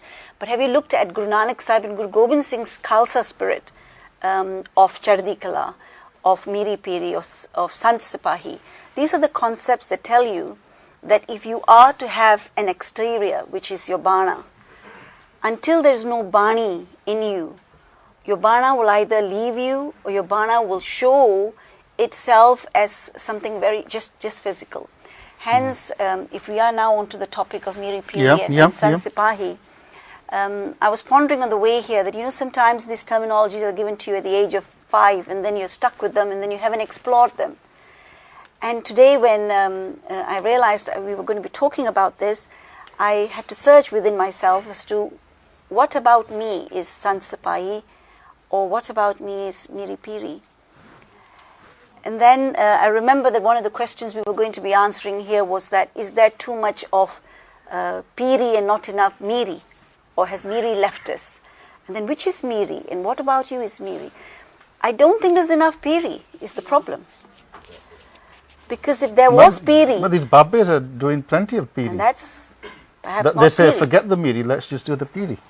Piri means Pir, jo sage, jo Gurbani ਨਾਲ ਰੁਚਿਆ ਹੋਇਆ ਹੈ ਜੇ ਉਹ ਬਾਣੀ ਨਾਲ ਰੁਚਿਆ ਹੈ ਉਸ ਦੀ ਮੀਰੀ ਆਪੇ ਪ੍ਰਗਟ ਹੋਏਗੀ ਗੁਰੂ ਹਰਗੋਬਿੰਦ ਸਾਹਿਬ ਨੂੰ ਜਦੋਂ ਇੱਕ ਫਕੀਰ ਨੇ ਕਿਹਾ ਸੀ ਚਿਸਤ ਫਕੀਰੀ ਵੀ ਕੀ ਫਕੀਰੀ ਹੈ ਤੁਸੀਂ ਘੋੜੇ ਸਵਾਰ ਹੋ ਤੁਸੀਂ ਲਾਲ ਜਵਾਹਰ ਪਾਏ ਨੇ ਤੁਹਾਡੇ ਮਹਿਲ ਨੇ ਤੁਹਾਡੇ ਪਾਸ ਤੁਸੀਂ ਆਪਣੇ ਆਪ ਨੂੰ ਫਕੀਰ ਕਹਿ ਰਹੇ ਹੋ So the answer that Guru Hargobind Sahib gave, which I can't quote you because it's not my language, I think it was in Persian that he responded, that this is the beauty of Sargun Nirgun, that you can only understand that if there is Gurbani in you, and only if there's Gurbani in you can you protect Gurbani, because what are you being Miri about if there is no Piri to protect? Because Miri is to me a tool.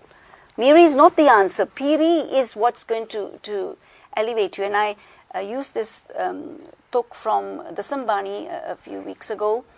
I think it comes from, I wouldn't quote the particular text, which says, Tan Jio is Jugme.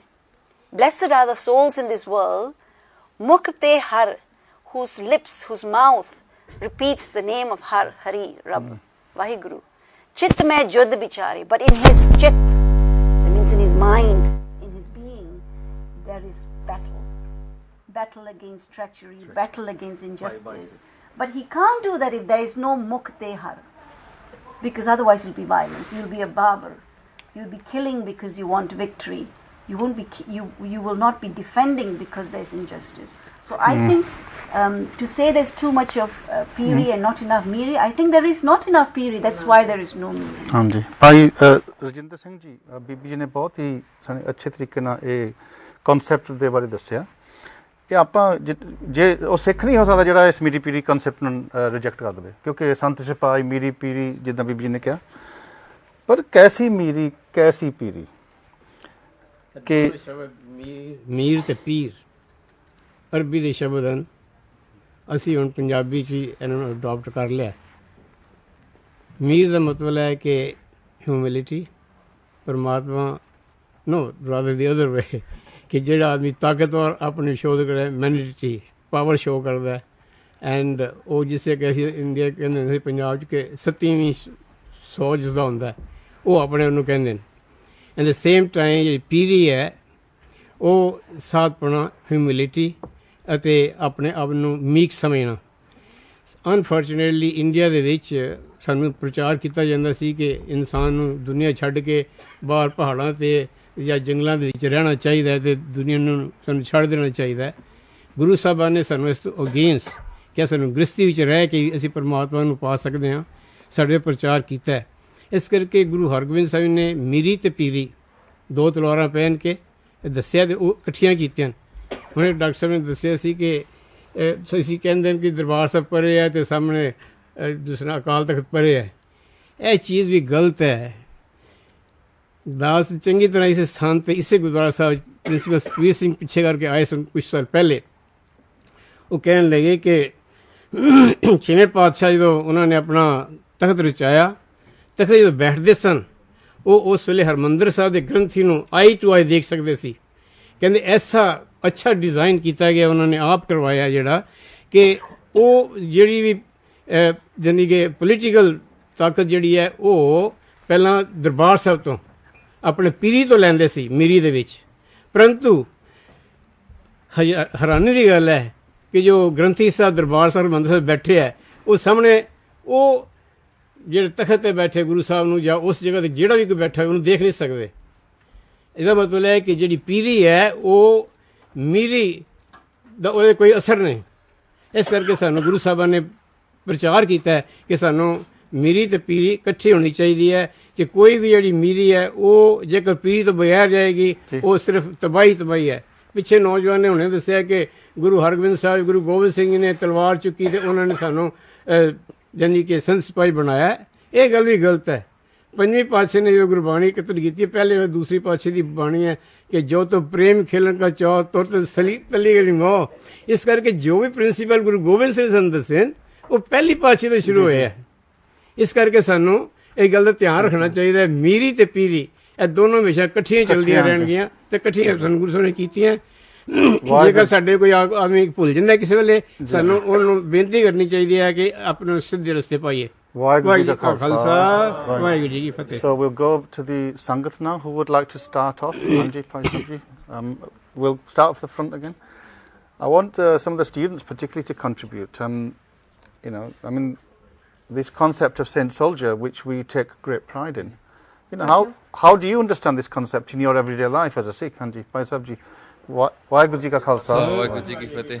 Just quickly, just to address the first point about Saint Soldier. I mean, I joined the British Army for 4 years. I thought I'd go and learn more about being a soldier and how the army is run. I don't think many people understand how much it takes to run an army and how much you need to have unity and agreement about the general principles.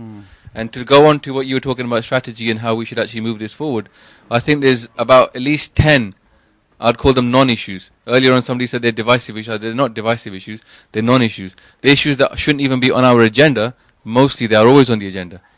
And I can start with them by saying that we can start with whether it's Dasambani, whether it's there or not, whether it's Ragmala, whether it's your Keski Kakar, whether it's what kind of Shastra Vidya, whether you eat meat, what kind of... You can just go through 100 different issues, and mostly all of them are the ones that we're arguing about, and nearly all of them matter one jot when it comes to the big vision. And I think the problem is the vision is too small. The vision should be, we're here to resolve the world. And we are the answer to the world's problem. That's what Mara started off with. Hum ek aaj jagat mein aaye. So he says it without any questions. I come to this world to taram het Gurudev Pathai. I've come to sort the world out. So make the world concept of better Piri place. then has got to have its objective then. Yeah. You've got to start with the end in mind. Miri. And if you look at the seven habits or any, you have to start with the end in mind. The end in mind, for example, for a lot of other panths, I'm not going to name them, their objective is to make the whole world the same religion as they are. But so we're not interested. That's not our end in mind. Our end in mind is to make the world a better place for every single person on the planet, whatever religion they choose. But what's the methodology then? The methodology is to first take these non-issues and throw them out the way. Okay. Do not even talk to anybody about whether they eat meat, whether they read Ragmala, whether they have some kind of Amrit, another kind of... It's not of importance. Are you helping to sort out the problems in the world or not? Guru Nanak taught us some methodology, didn't he? Guru Nanak went and had dialogues with people. He had dialogues with his enemies. Because his miri was to create transformation, to turn Thag into a Sajjana. So this is Guru Nanak's methodology. This is a kind of a political project, is it not? So, but what we see in Punjab now is not that. It's a monologue. It's people swearing at everybody else. I think we should stop talking about Punjab for a little while and just focus on the fact that what Baji said there was a great idea. The whole of India should be our playground. When I was in Fateh in India, I said to the kids there, they were like small kids, about 10 years old, orphans. And I said to them, let's draw a map of Punjab. And this one kid drew a map. He drew the whole map of India, right? And I said, okay, and he drew Punjab over that. And it made me laugh because his idea of Punjab, with the whole of India, was Punjab. So and actually, let's forget Punjab for a little while and just think the whole of India now effectively is our playground. Turn it on its head, make the vision a bit bigger, and say, okay, under the Indian constitution we're Hindus, right? So they can't discriminate against we go out there and do prachar of Sikhi. Go out there and do prachar to all the Harijans and make them into Sikhs. Do what Ambedkar was stopped from becoming a Singh at that time. Now let's go and change that. Let's go make them all into Singhs. Then they could say, 2 lakh ho jayegi, it'd be like 200,000, 200 million Sikhs in India. Well, I think there's we'll still, our vision is too small. Okay, we don't I think still fear this notion, let's go make them into this. No, this isn't the methodology of Guru Nanak. Guru Sahib went places and made people into Sikhs. Yeah. Okay, ji. Waheguru ji ka khalsa. Waheguru ji ki fateh. Hanji, let's, Hanji Paji at the front here, Najwan. I want to try and bring in people who haven't contributed. We're all here to contribute, and then let's express our views. Hanji, Waheguru ji ka khalsa. And what do you do, Manpal Singh ji? I'm working and studying at the same time, studying IT. Okay, that's good, yeah. Hi. First of all, we always talk about Sabat Dapala.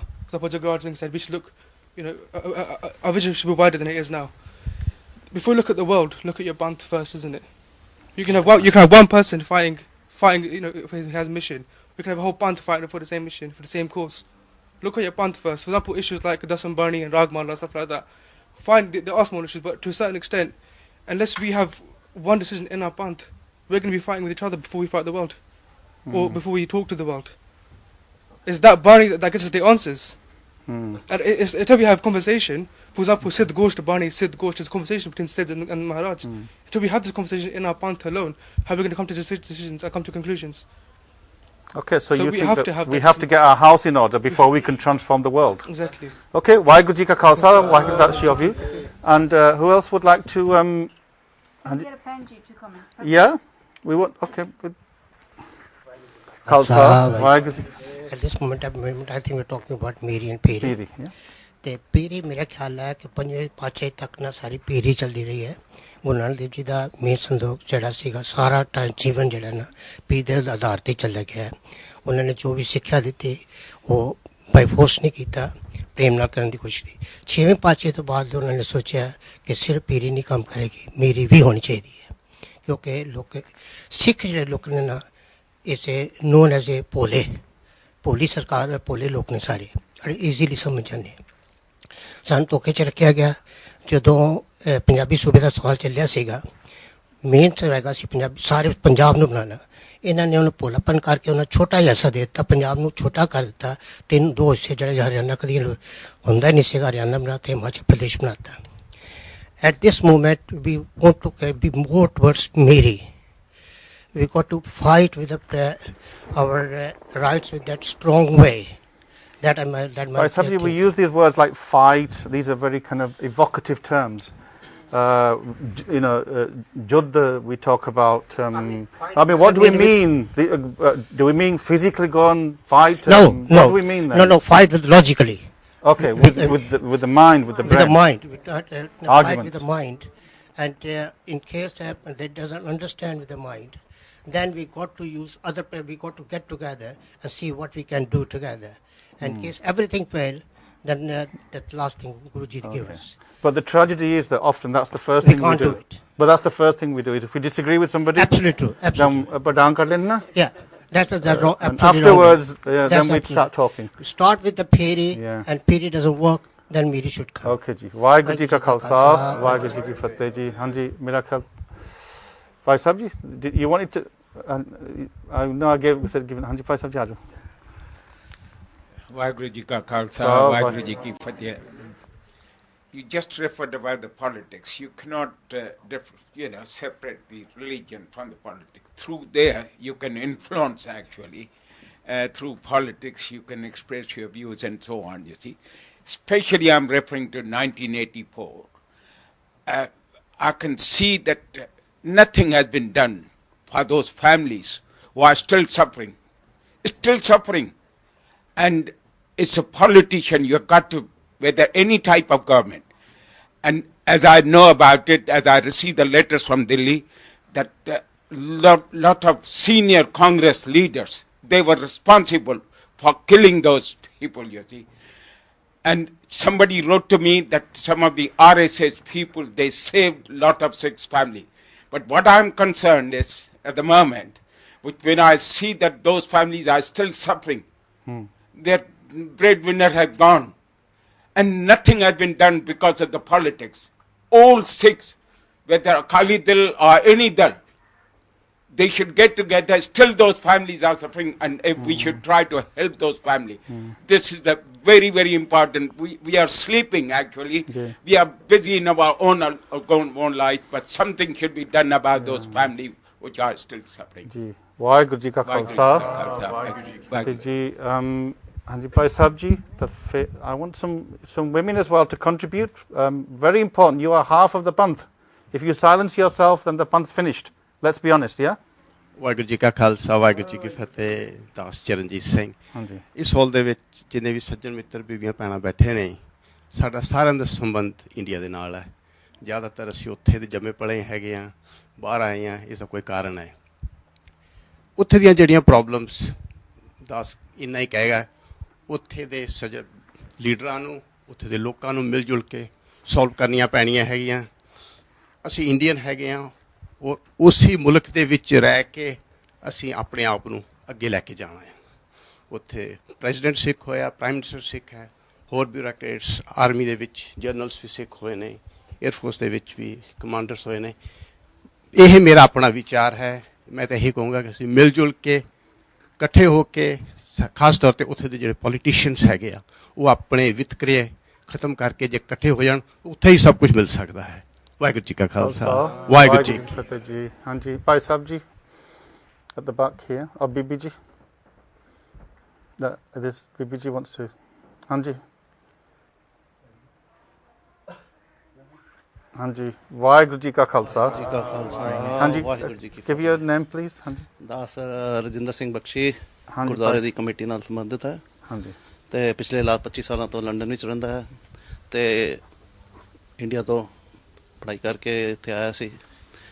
ਦਾਸ ਇੱਕ ਗੱਲ ਨੂੰ ਬੜੇ ਜ਼ੋਰ ਨਾਲ ਕਹਿਣਾ ਚਾਹੇਗਾ ਕਿ ਜਿਹੜਾ ਮੀਰੀ ਔਰ ਪੀਰੀ ਦਾ ਕਨਸੈਪਟ ਕਾਫੀ ਬੰਦਿਆਂ ਨੇ ਆਪਣੇ ਵਿਊਜ਼ ਦਿੱਤੇ ਹਨ, ਬਟ ਮੇਰਾ ਇੱਕ ਛੋਟਾ ਜਿਹਾ ਜਿਹੜਾ ਮਿਸਿੰਗ ਪੁਆਇੰਟ ਮੇਰਾ ਵੀ ਕਈਆਂ ਨੇ ਨਹੀਂ ਮੈਂਸ਼ਨ ਕੀਤਾ ਹੋਣਾ ਕਿ ਜਦ ਜਿਹੜਾ ਮੀਰੀ ਔਰ ਪੀਰੀ ਪਾ ਰਿਹਾ ਨਾ, ਉਹਦੇ ਅੰਦਰ ਸੱਚ ਹੋਣਾ ਬੜਾ ਜ਼ਰੂਰੀ ਹੈ, ਕਿਉਂਕਿ ਸੱਚ ਹੀ ਦੋਨਾਂ ਨੂੰ ਜੋੜਦਾ ਹੈ। ਪੋਲੀਟਿਕਸ ਵੀ ਸੱਚ ਨੂੰ ਜੋੜਦੀ ਹੈ ਔਰ ਧਰਮ ਵੀ ਸੱਚ ਨੂੰ ਜੋੜਦਾ ਹੈ। ਜਿਹਦੇ 'ਚੋਂ ਇੱਕ ਵੀ ਮਿਸ ਹੋ ਗਿਆ ਤੇ ਦੋਨੋਂ ਹੀ ਮਾਈਕ ਅੱਗੇ ਰੱਖੋ ਜੀ, ਦੋਨੋਂ ਨਹੀਂ ਚੱਲ ਸਕਦੇ। ਇੱਕ ਪਹੀਏ ਨਾਲ ਸਾਈਕਲ ਚੱਲਣੀ ਬੜੀ ਔਖੀ ਹੈ, ਤੇ ਦੋਨੋਂ ਪਹੀਏ ਟੁਗੈਦਰ ਨੇ। ਉਹ ਬਹਿਣ ਵਾਲਾ ਸੱਚਾ ਹੋਣਾ ਚਾਹੀਦਾ ਹੈ। ਜਿਹੜੇ ਪੋਲੀਟੀਸ਼ੀਅਨ ਸੱਚੇ ਹੋਣਗੇ in India probably, and somebody mentioned ਕਿ ਸਾਡਾ religion is a quality religion, not quantity religion. ਸਾਡਾ ਜੀਵਨ ਅਗਰ ਠੀਕ ਹੋ ਗਿਆ ਤੇ ਸਾਨੂੰ ਦੇਖ ਕੇ ਆਪੇ ਹੀ ਲੋਕ, ਸਾਡੇ ਜਿੰਨੇ ਵੀ ਅਸੀਂ ਸਿੱਖ ਬਣੇ ਆ, ਕੋਈ ਕਿਸੇ ਨੂੰ, ਸਭ ਇੱਕ ਦੂਜੇ ਨੂੰ ਇੰਸਪਾਇਰ ਹੋ ਕੇ ਔਰ ਗੁਰੂ ਦੇ ਮਹਾਰਾਜ ਦੀ ਬਾਣੀ ਪੜ੍ਹ ਕੇ ਬਣੇ। ਅਸੀਂ ਕਿਸੇ ਦੇ ਤਲਵਾਰ ਔਰ ਕਿਸੇ ਦੇ ਡੰਡੇ ਦੇ ਜ਼ੋਰ 'ਤੇ ਸਿੱਖ ਨਹੀਂ ਬਣੇ। ਮੇਰਾ ਵੀ ਸਭ ਦਾ ਇਹੋ ਹਿਸਟੋਰੀਕਲ ਬੈਕਗਰਾਉਂਡ ਹੋਏਗਾ, ਮੋਸਟ ਆਫ ਦਾ ਪੀਪਲ। ਤੇ ਸਾਡਾ ਅਗਰ ਜਿਸ ਦਿਨ ਜੀਵਨ ਬਣ ਗਿਆ ਸਿੱਖਾਂ ਦਾ, ਤੇ ਕੋਈ ਸਾਨੂੰ ਰੋਕ ਨਹੀਂ ਸਕਦਾ ਕਿ ਸਿੱਖ ਆਪੇ ਆਪ ਹੀ ਸਿੱਖ ਬਣਨਾ ਸ਼ੁਰੂ ਹੋ ਜਾਣਗੇ। ਠੀਕ ਹੈ, ਪ੍ਰਚਾਰ ਚਾਹੀਦਾ, ਬਟ ਉਹਦੇ ਨਾਲ ਸੈਕੰਡਰੀ ਗੱਲ ਹੈ ਕਿ ਸਾਡੇ ਅੰਦਰ ਆਪਣਾ ਜੀਵਨ ਜਿਹੜਾ ਸਿੱਖਾਂ 'ਚ, ਹੁਣ ਅੱਜ ਪੰਜਾਬ ਵਿੱਚ ਕੀ ਹੋ ਰਿਹਾ ਕਿ ਸੱਚ ਤੋਂ ਟੁੱਟਦੇ ਜਾ ਰਹੇ ਨੇ, ਨਸ਼ਿਆਂ ਵੱਲ ਦਰਦੇ ਜਾ ਰਹੇ ਨੇ। ਉਹਨੂੰ ਜਿਹਨੂੰ ਦੇਖ ਕੇ ਦੂਜੇ ਕਹਿੰਦੇ ਕਿ what's the difference between you and me, ਤੂੰ ਵੀ ਸ਼ਰਾਬ ਪੀ ਰਿਹਾ, ਮੈਂ ਵੀ ਪੀ ਰਿਹਾ, ਤੂੰ ਮੈਂ ਕੋਈ ਐਕਸਟਰਾ ਬਰਡਨ ਸਿਰ 'ਤੇ ਰੱਖਾਂ। ਬਟ ਜਦ ਸਾਡਾ ਜੀਵਨ ਸੱਚਾ ਹੋਏਗਾ, ਫਿਰ ਕਹਿਣਗੇ ਨਹੀਂ, you are good person and I shouldn't B doing wrong thing in front of you. ਪਹਿਲੇ ਮੈਨੂੰ ਯਾਦ ਹੈ ਕਿ ਅਸੀਂ ਬਚਪਨ 'ਚ ਹੁੰਦੇ ਸੀ, ਸਿੱਖ ਦੇ ਸਾਹਮਣੇ ਕੋਈ ਸਿਗਰਟ ਪੀਣ ਨੂੰ ਹਿੰਮਤ ਨਹੀਂ ਕਰਦਾ ਸੀ। ਅੱਜ ਉਹ ਤੁਹਾਡੇ ਸਾਹਮਣੇ ਤੁਹਾਨੂੰ ਆਫਰ ਕਰ ਛੱਡਦੇ। It's true. ਬੜੇ ਸ਼ੇਮ ਦੀ ਗੱਲ ਹੈ। ਮੈਨੂੰ ਅਜੇ ਤੱਕ ਯਾਦ ਹੈ ਕਿ ਮੈਂ ਕੋਈ ਬੱਸ 'ਤੇ ਬੈਠੇ ਹੋ, ਡਰਾਈਵਰ ਅਗਰ ਸਿੱਖ ਬੈਠਾ ਹੋਵੇ ਤਾਂ ਉਹ ਸਿਗਰਟ ਬੁਝਾ ਦਿੰਦਾ ਸੀ, ਜਾਂ ਉਹ ਹੀ never dare to smoke in front of you. ਤੇ ਇਹ ਹਾਲਾਤ ਕਿਉਂ ਚੇਂਜ ਹੋ ਰਹੇ? ਬਿਲਕੁਲ ਤੁਹਾਡੀ ਗੱਲ ਠੀਕ। ਮੈਂ 1984 'ਚ ਮੈਂ ਆਗਰੇ ਜਾ ਰਿਹਾ ਸੀ ਬੱਸ ਦੇ ਉੱਪਰ, ਤੇ ਮੇਰੇ ਪਿੱਛੇ ਮੈਨੂੰ ਜਿੱਦਾਂ ਤੰਬਾਕੂ ਦਾ ਜਿਹੜਾ ਥੋੜ੍ਹਾ ਬਹੁਤਾ ਸਮੈਲ ਜਿਹਾ ਆਇਆ, ਬੀੜੀਆਂ। ਮੈਂ ਯਕੀਨ ਕਰੋ, ਮੈਂ ਖੜਾ ਹੋਇਆ ਤਾਂ ਮੈਂ ਦੇਖਿਆ ਹੈ ਨਾ, ਉਹ ਜਿੰਨੀਆਂ ਵੀ ਬੀੜੀਆਂ ਸੀ ਉਹ ਸਾਰੀਆਂ ਵਿੰਡੀਆਂ ਦੇ ਵਿੱਚ ਬਾਹਰ। ਉਹ ਮੇਰੀ ਨਿਗਾਹ ਉਹਨਾਂ 'ਤੇ ਪੈ ਗਈ ਤਾਂ ਉਹਨਾਂ ਨੇ ਬਾਹਰ ਛੱਡਤੀ ਸੀਗੀ। ਉਹਨਾਂ ਨੂੰ ਪਤਾ ਸੀ ਵੀ ਸਰਦਾਰ ਇਸ ਚੀਜ਼ 'ਤੇ objection ਕਰਦੇ ਆ। ਤੇ ਅੱਜ ਕੱਲ੍ਹ ਤੁਸੀਂ ਦੇਖਦੇ ਹੋਗੇ ਕਈ ਬੰਦੇ ਜਿਨ੍ਹਾਂ ਨੂੰ ਸਮਝ ਨਹੀਂ, ਉਹ ਕਹਿੰਦੇ ਜੀ what's the difference if she can drink, why not, what's the difference between smoking and Guru Sahib ਨੇ ਦੇਖੋ ਇੱਕ ਜਿਹੜੀ ਮੇਨ ਜਿਹੜਾ ਸਮੋਕਿੰਗ ਵਾਸਤੇ ਖਾਸ ਬੈਨ ਕਿਉਂ ਕਿਹਾ ਗਿਆ ਕਿ ਸਮੋਕਿੰਗ ਵਾਜ਼ ਦ ਲੀਸਟ ਇੰਟੌਕਸੀਕੇਸ਼ਨ, ਕਿ ਇਹ ਸਭ ਤੋਂ ਛੋਟੀ ਚੀਜ਼ ਨੇ। ਅਗਰ ਇਹਨੂੰ ਹੀ ਮਨਾ ਕਰ ਦਾਂਗੇ ਤੇ ਅਗਲੀਆਂ ਵੱਡੀਆਂ ਚੀਜ਼ਾਂ ਤੇ ਆਟੋਮੈਟਿਕਲੀ ਬੈਨ ਨੇ। ਲੋਕਾਂ ਨੇ ਕਹਿਤਾ ਇਹ ਕੱਲ ਨੂੰ ਲੈ ਲਿਆ ਕਿ ਉਹ ਇਹਨੂੰ ਸਿਗਰਟ ਨੂੰ ਮਨਾ ਕੀਤਾ, ਬਾਕੀਆਂ ਚੀਜ਼ਾਂ ਲਾਉਡ ਨੇ। ਇਹ ਕੋਈ ਗੱਲ ਨਹੀਂ, ਕਿਉਂਕਿ ਹਰ ਬੰਦਾ ਸਮੋਕਿੰਗ ਕਰਦਾ ਸੀ ਉਹਦੇ ਨਾਲ। ਬਿਲਕੁਲ। ਆਪਾਂ ਇਸ ਬੜਾ ਨੈਰੋ ਨਾ ਜਾਈਏ। ਤੁਹਾਡੀ ਜਨਰਲ ਪੁਆਇੰਟ ਮੈਂ ਗੁਰਪ੍ਰੀਤ ਸਿੰਘ ਨੂੰ ਦਊਂਗਾ। ਤੁਹਾਡਾ ਧੰਨਵਾਦ। ਵਾਹਿਗੁਰੂ ਜੀ ਕਾ ਖਾਲਸਾ, ਵਾਹਿਗੁਰੂ ਜੀ ਕੀ ਫਤਿਹ। ਗੁਰਪ੍ਰੀਤ ਸਿੰਘ ਜੀ, ਆਪਾਂ ਜੇ ਮੀਰੀ ਪੀਰੀ ਦੀ ਗੱਲ ਕਰਦੇ ਹਾਂ ਨਾ, ਜੇ ਆਪਾਂ ਇੱਕ ਜੀਵਨ ਦੀ ਗੱਲ ਨਾ ਕਰੀਏ ਤਾਂ ਪੋਲੀਟੀਸ਼ੀਅਨ ਜਿਹੜਾ ਮਰਜ਼ੀ ਵੱਡਾ ਹੋ ਜਾਵੇ, ਔਰ ਕੋਈ ਸੰਤ ਵੀ ਜਿਹਦਾ ਮਰਜ਼ੀ ਆਪਣੇ ਆਪ ਨੂੰ ਵੱਡਾ ਖਾ ਲਵੇ, ਪਰ ਜੇ ਕੈਰੈਕਟਰ ਹੈ ਨਹੀਂ, ਜੇ ਪਿੱਛੇ ਸੱਚਾਈ ਹੈ ਨਹੀਂ, ਤੇ ਇਹ ਇੱਕ ਫੋਕੀ ਗੱਲ ਹੈਗੀ। ਹੁਣ ਅੱਜ ਪੰਜਾਬ ਦੇ ਵਿੱਚ ਜਾਂ ਆਪਣੇ ਸਿੱਖਾਂ 'ਚ ਮੀਰੀ ਵਾਲੇ ਵੀ ਬਥੇਰੇ ਆ ਔਰ ਪੀਰੀ ਵਾਲੇ ਵੀ ਬਥੇਰੇ ਆ, ਪਰ ਇਹ ਯਿੰਗ ਯੰਗ ਦੀ ਜਿਹੜੀ ਕਨਸੈਪਟ ਹੈਗਾ ਉਹ ਬਿਲਕੁਲ ਸਾਨੂੰ ਨਹੀਂ ਮਿਲਦੀ। ਹਾਂਜੀ, ਦੱਸੋ ਇਹਦੇ ਬਾਰੇ। That is the problem. As a politician, why are you getting into politics? You get into politics to help the people. In the old days, kings they even followed rules. They used to read, there was this book, Machiavelli, the guide for princes, how to look after your people. How many politicians are nowadays interested in looking after their people, or are they looking after themselves, or are they looking after big business? The fact is, even if you look in this country, recently what Westminster was trying to do with parking, they were totally against, the people in the borough were totally against it. Or how we saw here in Kensington and Chelsea with a congestion charge. The people were totally against it. 70% were against it. Yet, the politicians put things onto the people that they were against. So who were the politicians representing?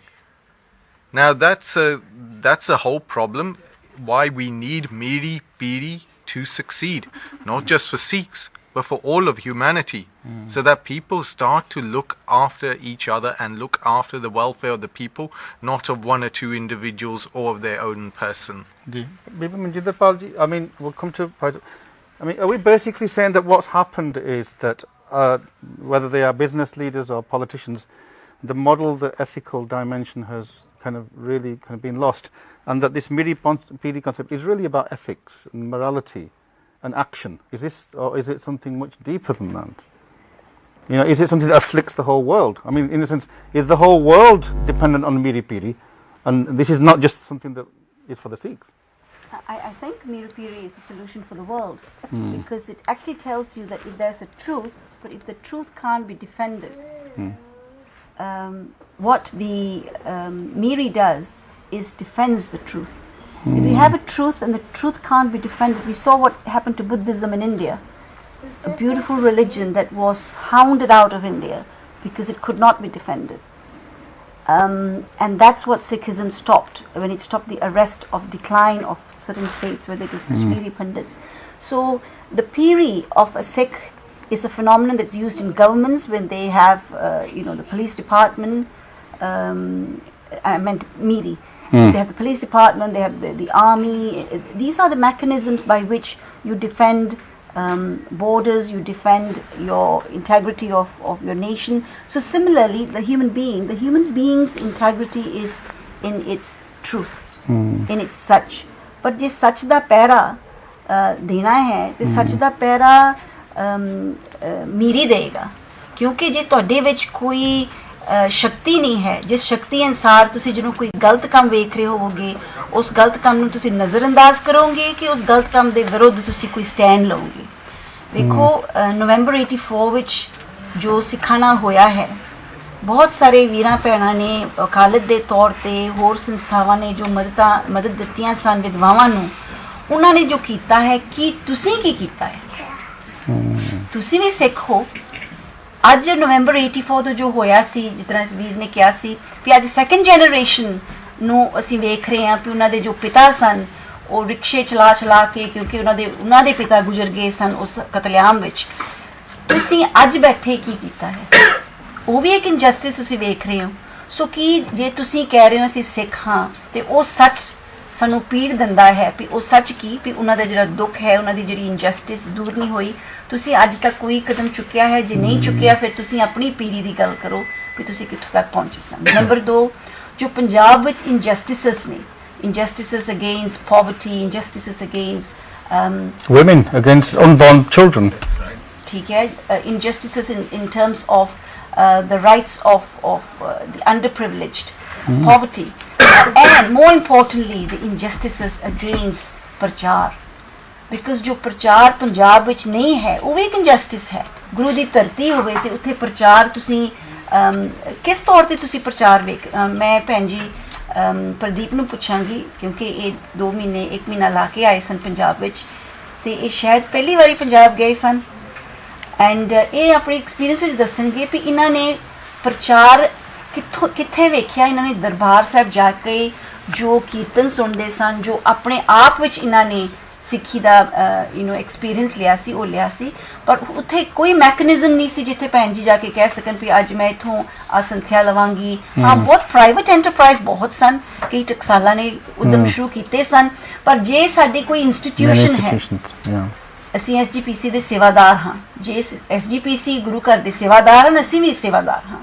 ਸੋ ਮੈਂ ਅੱਜ ਇਹ ਜ਼ਰੂਰ ਕਹਾਂਗੀ ਕਿ ਜਿਹੜੇ SGPC ਦੇ ਕਦਮ ਨੇ ਪ੍ਰਚਾਰ ਦੇ ਪੰਜਾਬ ਵਿੱਚ, ਜਿਹੜੇ ਬਾਹਰਲੇ ਸਿੱਖ ਨੇ NRI ਸਿੱਖ ਜਦੋਂ ਜਾਂਦੇ ਨੇ ਅੰਮ੍ਰਿਤਸਰ ਹੀ ਜਾਂਦੇ ਨੇ ਉਹਨਾਂ ਲਈ ਕੋਈ ਸਹੂਲਤ ਨਹੀਂ ਹੈ ਅੱਜ ਜੇ ਕੋਈ SGPC ਵਾਲਾ ਸੁਣਦਾ ਹੋਏਗਾ ਤੇ ਇਹ ਸ਼ਾਇਦ ਉੱਥੇ ਅਸੀਂ ਨਹੀਂ ਕਹਿ ਸਕੇ ਉਹਨਾਂ ਨੂੰ ਇਹ ਅੱਜ ਜ਼ਰੂਰ ਕਵਾਂਗੇ that there is no mechanism ਕਿ ਕੋਈ ਇੱਕ ਸਿੱਖ ਬੱਚਾ ਜਿਹਨੂੰ ਪੰਜਾਬ ਅੰਮ੍ਰਿਤਸਰ ਜਾਂਦਾ ਹੈ ਉਹਨਾਂ ਦੇ ਪ੍ਰਚਾਰ ਦਾ ਕੋਈ ਸਹੂਲਤ ਹੋਵੇ ਜੇ ਪ੍ਰਚਾਰ ਨਹੀਂ ਹੋਏਗਾ ਐਂਡ ਦੈਨ ਉਹਨਾਂ ਦੀ ਜੋ ਪੀਰੀ ਹੈ ਉਸ ਦੀ ਡਿਵੈਲਪਮੈਂਟ ਕੀ ਹੋਏਗੀ ਤੇ ਪ੍ਰਚਾਰ ਨਾ ਹੋਣ ਦਾ ਵੀ ਇੱਕ ਹਿਊਮਨ ਰਾਈਟ ਦਾ ਵਾਇਲੇਸ਼ਨ ਹੈ ਸੋ ਮੈਂ ਕਹਾਂਗੀ ਵੀਰ ਜੀ That's very good.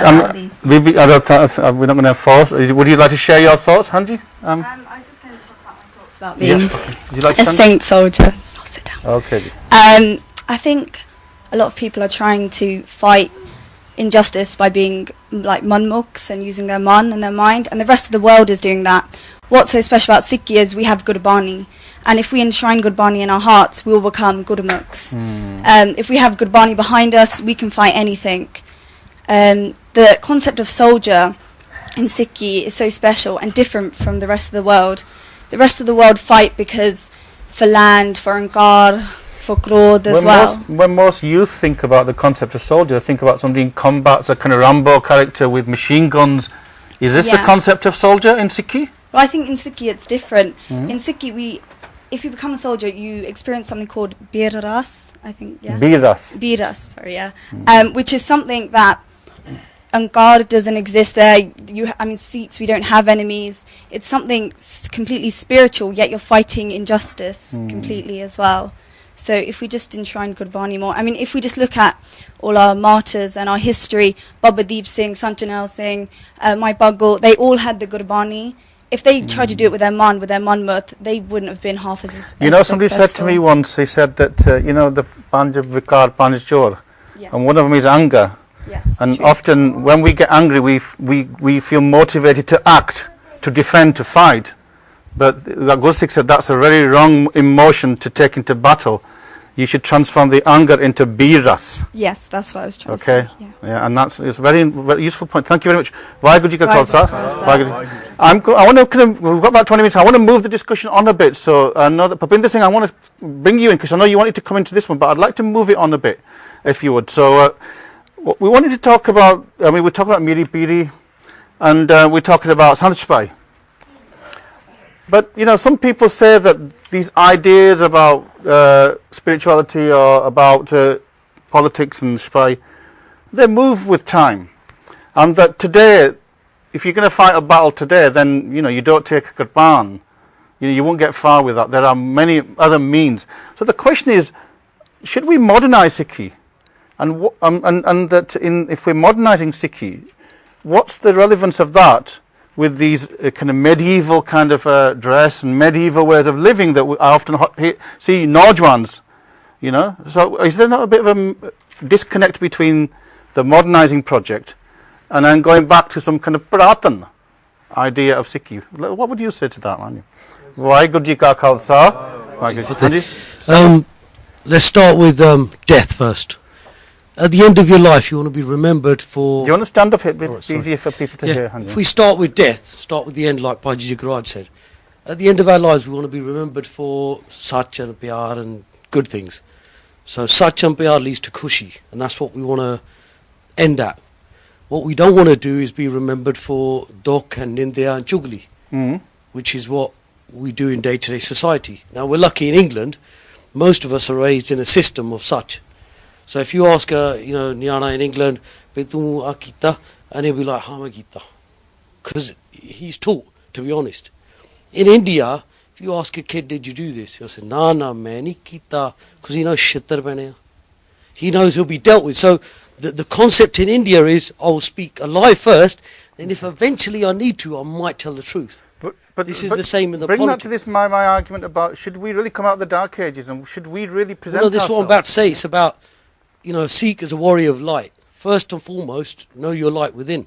Now, 15 years ago, when I went first, I've always been drawn to sants and bhakti and stuff. And I was very, very lucky. I went to my first Gora Sikh camp, and I entered this divan, and there was 1,000 Gora Sikhs all doing Mool Mantar, and I was blown away. I thought, wow, dekhla Sikhi, ਹੁਣ ਜਿਹੜੇ ਪੰਜਾਬੀ ਹੰਕਾਰੀ ਸੀਗੇ ਵੀ ਸਾਡੀ ਸਿੱਖੀ ਆ You know, with great hunkard we say, our Sikhi is our gurus, we're Punjabi, we're Indian or whatever. Hun Goreyan ko pahunch gayi. Now Sikhi's gone to the rest of the world. You know, Guru Gobind Singh Maharaj, he sent us to the corners of the world. We mere sache bhagt thain the bhakti karan kamai karan. And that's what Sikhs have done. We've attained that. So now it's time to recognise that. And also now, Gori, you know, Sikhi's gone into the wider world, Gore Sikhs. We have to think, so how are they Sikh and how am I not Sikh? So they're Sikh by nature. Yeah. And I'm still a Sikh by name. So we attach ourselves to Punjabi names and our granddads did this and stuff. Yeah. What are we doing? So in the modern world, when you've got, as Benji said, when you've got Bhakti, you've got light, you've got Prakash, when you've got Sach de Pyar, it leads to Khushi. Yeah. So you think that we are modern? We don't need to modernise? No doubt about it. Bhai Sahib Galid Daya, you know, Paji Jagraj Singh, you know, he's in the army. Some of the things that I used to discuss with him back in the day, when we used to do Sikh camps, bullets can run out, a talwar can't. ਜਿਹੜੀ ਕਿਰਪਾਨ ਆ ਕਦੇ ਮੁੱਕਦੀ ਨਹੀਂ ਜਿੱਦਾਂ ਮਰਜ਼ੀ ਬੰਦੇ ਆਈ ਜਾਣ. You know, our history is about the fact that, you know, as warriors, as soldiers, you know, there is nobody else that compares in comparison in World War I and II and stuff. Okay, I haven't got time to go into the kind of long history, but we've got Dr. Savi here, very modern Sikh. I mean, let me ask you something, Dr. Savi, very specific one. If you go to Darbar Sahib, yeah, you see huge chapati making, roti making machines, churning out hundreds and thousands. That's using technology. Okay. Some people say this is going against the Guru's teachings. What about this? You know, where's the principle here? Well, I mean, I don't know if you can talk about, you know, machines, you know, to mix roti or whatever it is. You know, that's a kind of technology side of. It's modern, using modern means. Well, yeah, but ultimately, you have to look at the end product, which is the fact that people are getting fed, and it's the principle of langar. It's the principle of people sitting down together rather than getting hung up about how the roti was actually made. Saying ultimately somebody has to heat the roti and turn it over and do the other things, so you don't want to break the seva down into elements. I do think I have a bit of an issue with this word modernisation. I'm not really sure what that means, because, you know, in the First World War and the Second World War, right, you had people going to war for freedom, okay? It's pretty modern. It's modern today. You know, if you look out in across Egypt, you know, the Arab Spring, they're all fighting for their freedom to actually get away from the dictators, you know. And when you think about that time in the First World War and the Second World War, you had Sardars, they had bugs, they were going into battle. If ever you've seen a film called The English Patient, you'll see the fact that the lieutenant who's in charge of the group that went to Italy, I think it is, the guy does the bomb disposal bit, full Sardar, drives a lovely Enfield motorbike. So I'm not really sure what the word modernisation means. I don't think there is a modernisation project. Well, I think personally... You look very smart. You've got a tie, you've got a suit. Well, I don't know. That's nothing to do with Sikhi Bana. Well, you know, there's a separate video you can watch about why people tie their why they tie their daris in a particular way. I saw an article about that, about that I've we seen shouldn't that as do well. These things. But I don't think. Just wanted to address your point. I'll pass it on to somebody else. Yeah.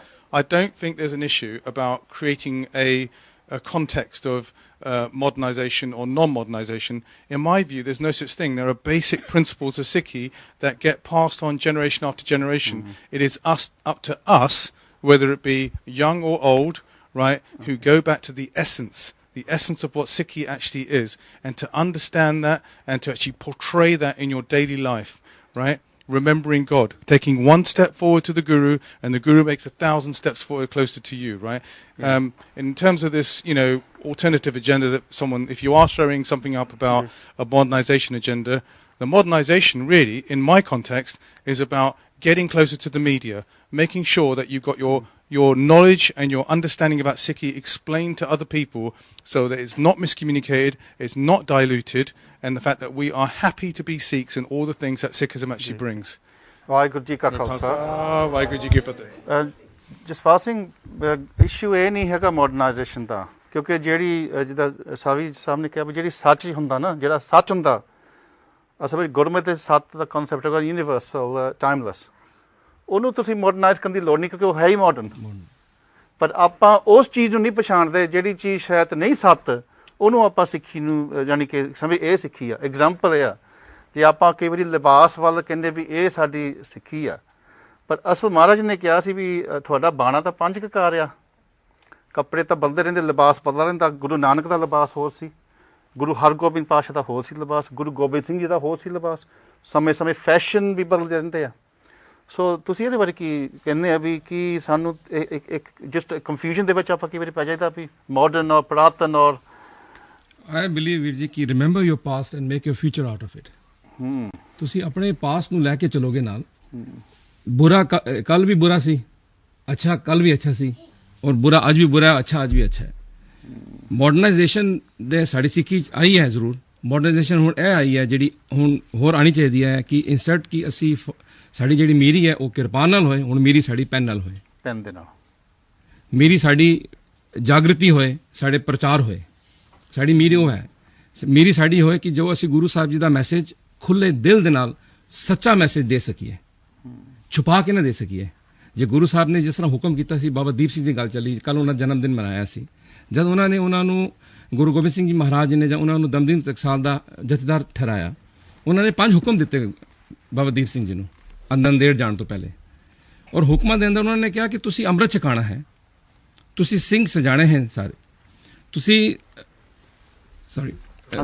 ਤੁਸੀਂ ਸਿੰਘ ਸਜਾਣੇ ਨੇ ਤੁਸੀਂ ਲਾਚਾਰਾਂ ਦੀ ਮਦਦ ਕਰਨੀ ਹੈ ਤੁਸੀਂ ਸਿੱਖੀ ਦੇ ਅੰਦਰ ਕੋਈ ਡਿਵੀਜ਼ਨ ਨਹੀਂ ਹੋਣ ਦੇਣੀ ਅੱਜ ਵੀ ਸਾਡੇ ਉਹੀ ਹੁਕਮ ਚੱਲ ਰਹੇ ਨੇ ਸਾਨੂੰ ਉਹਨਾਂ ਦੀ ਪਹਿਰੇ ਦੇਣ ਦੀ ਲੋੜ ਹੈ ਅੱਜ ਵੀ ਅਸੀਂ ਲਾਚਾਰਾਂ ਨੂੰ ਕਿ ਅਸੀਂ ਆਪਣੇ ਹੀ ਲਾਚਾਰਾਂ ਨੂੰ ਨਹੀਂ ਬਚਾ ਸਕਦੇ ਤੇ ਅਸੀਂ ਦੂਜਿਆਂ ਨੂੰ ਕੀ ਕਰਾਂਗੇ we've lost the focus on our own community. We don't know what is Sat and what is and Sat. what is not Sat. Okay, BBG, what would you like to say of this idea that we should modernize Sikhism?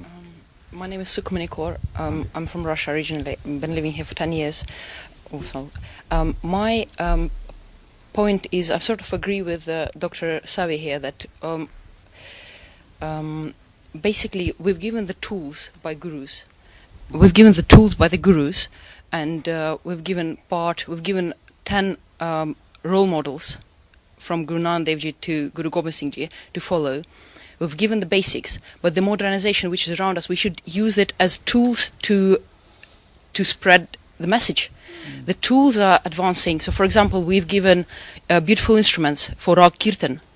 So these instruments, we stick to them and we spread the message through media, I don't know, conferences, webinars, whatever, to actually let people know that these tools exist and that we can have the message which is old. It's not going to change. The message is there from beginning, and using modern tools. That's really and very interesting. Gurpreet, basically what I think BBG is, I'll come to them, we'll go to that, what is saying is that what the Gurus has given us is like these elements. I don't know if any chemists amongst you, but you know you have the kind of elements that make up the periodic table. And then how we then use them creatively and combine them is unfolding. But we've been given the elements. And is that a way to see what the Gurus have given us? Well, let's also take a look at Gurujis and technology. The Gurujis embraced technology. Definitely weapon technology was embraced. If you look at the Sikh swords, they were the sharpest and the most lethal ones around. They embraced Damascus steel. Gurujis embraced rifles, cannons. So technology was embraced. So they embraced technology? Yes, not only that, the pagri, which Guruji has given me, has saved my life. I'm sitting here because I was wearing this, or I'd be dead by now. Something happened in the past, which the pagri saved my life. Prior to Guruji, there were lots of people who weren't wearing pagris, lots of people who weren't cutting their hair. Quite often some people try to equate modernity with leaving your bana. The bana is a modernity here. Modernity is is a subjective view, not an objective one.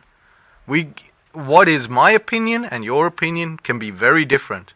But my opinion is that the Gurujis were about as modern as you get, because they are the ones who will join you with the truth, and there is nothing more modern than truth. In a sense, what you're saying is that the Guruji's concept of modernity was a perfect way of living in the environment, in the world in which you find yourself, yeah? A kind of, again, it's back to that yin-yang balance. concept. To be the best in that environment and not to let yourself down or to give up your bana or your beliefs in that environment. Okay, Veer ji wants to say something. Hanji, Vaheguru ji ka khalsa. Vaheguru. Hanji, introduce karo apne aap. My name is Charan Singh, and mine is just a very general comment. I think it's commendable that this topic is being discussed in a Sikh channel, particularly the historical perspective of Republic Day and Independence Day. I think it's vitally important that people's awareness is increased so that people can actually understand the historical background in order for us to move forward. And I think this debate needs to be carried on, particularly around the issues that have been identified around the Constitution, the suppression, and having to conform. And I think we here have got the capacity or the influence to make some changes, and I think it's important that this debate carries on and that we find solutions to address some of these issues in a modern way. Okay, thank you, Charan Singh ji. Vaheguru ji ka khalsa. Vaheguru ji. BBG wants to make a contribution. I mean, this is really important because often our youngsters ask these questions. Leave the old, let's be modernized, and let's. So how do we handle this? Myself, Jatinder. Modernization in Sikhi, if it's in the educational way, then it's always welcome, right? So it's always welcome, yeah? Yeah, that's what I'm asking you. Modernization in Sikhi, in what way? You tell me. You ask the question. Well, if I'm it not is here to answer them. Yeah. Well, I mean, Basin Sahib, I mean, you look like quite a modern guy. Sikh dharm hai na, ਇਹਦੇ ਵਰਗਾ modern ਕੋਈ ਵੀ ਚੀਜ਼ ਨਹੀਂ, ਕੋਈ ਧਰਮ ਨਹੀਂ. It's the most modern. ਸਾਹਿਬ ਮੇਰਾ ਨੀਤ ਨਵਾਂ. ਗੁਰੂ ਸਾਹਿਬ ਨੇ ਕਿਹਾ ਸੱਚੋ ਔਰ ਸਭ ਕੋ ਉੱਪਰ ਸੱਚ ਆਚਾਰ. ਸਾਡਾ ਆਚਾਰ ਅਸੀਂ ਆਪਣੇ ਆਪ ਨੂੰ ਪ੍ਰੈਕਟੀਕਲੀ ਉਹ ਕਰਕੇ ਦੱਸਣਾ, ਸੱਚਾਈ ਤੇ ਚੱਲਣ ਦੀ ਇਹ ਗੱਲ ਜਿਹੜੀ ਹੈ, that is nothing above it. So ਅਸੀਂ ਸਿੱਖ ਧਰਮ ਜੋ ਸਾਨੂੰ ਸਿੱਖਿਆ ਮਿਲੀ ਹੈ ਉਹ ਸਭ ਤੋਂ ਬਹੁਤ ਮਾਡਰਨ ਹੈ ਆਲਰੇਡੀ. ਇਸ ਤੋਂ ਹੋਰ ਮਾਡਰਨ ਕੀ ਹੋ ਸਕਦੀ ਹੈ? ਪਰ ਸਾਨੂੰ ਚਾਹੀਦਾ ਅਸੀਂ ਆਪਣੇ ਆਪ ਤੇ ਅਪਣਾ ਕੇ ਦੇਖੀਏ, ਆਪਣੇ ਆਪ ਨੂੰ ਸਿੱਖੀ ਤੇ ਚੱਲ ਕੇ ਦੇਖੀਏ. ਜੇਕਰ ਅਸੀਂ ਇਹ ਚੱਲ ਲਈਏ, ਅਸੀਂ ਮੇਰਾ ਖਿਆਲ ਹੈ ਕਿ ਸਾਡੇ ਇਸ ਤੋਂ ਉੱਪਰ ਹੋਰ ਕੋਈ ਚੀਜ਼ ਨਹੀਂ, ਕਿ ਉਹ ਸੱਚ ਨੂੰ ਕੋਈ ਝੁਠਲਾ ਨਹੀਂ ਸਕਦਾ. ਇਸ ਤੋਂ ਉੱਪਰ ਕੋਈ ਚੀਜ਼ ਹੀ ਨਹੀਂ. Is there any? So if we can follow the principles, ਉਸੇ ਗੁਰੂ ਸਾਹਿਬਾਂ ਨੇ ਸਾਨੂੰ ਦੱਸਿਆ. ਪਹਿਲੇ ਗੁਰੂ ਸਾਹਿਬਾਂ ਨੇ ਕੀ ਕਿਹਾ?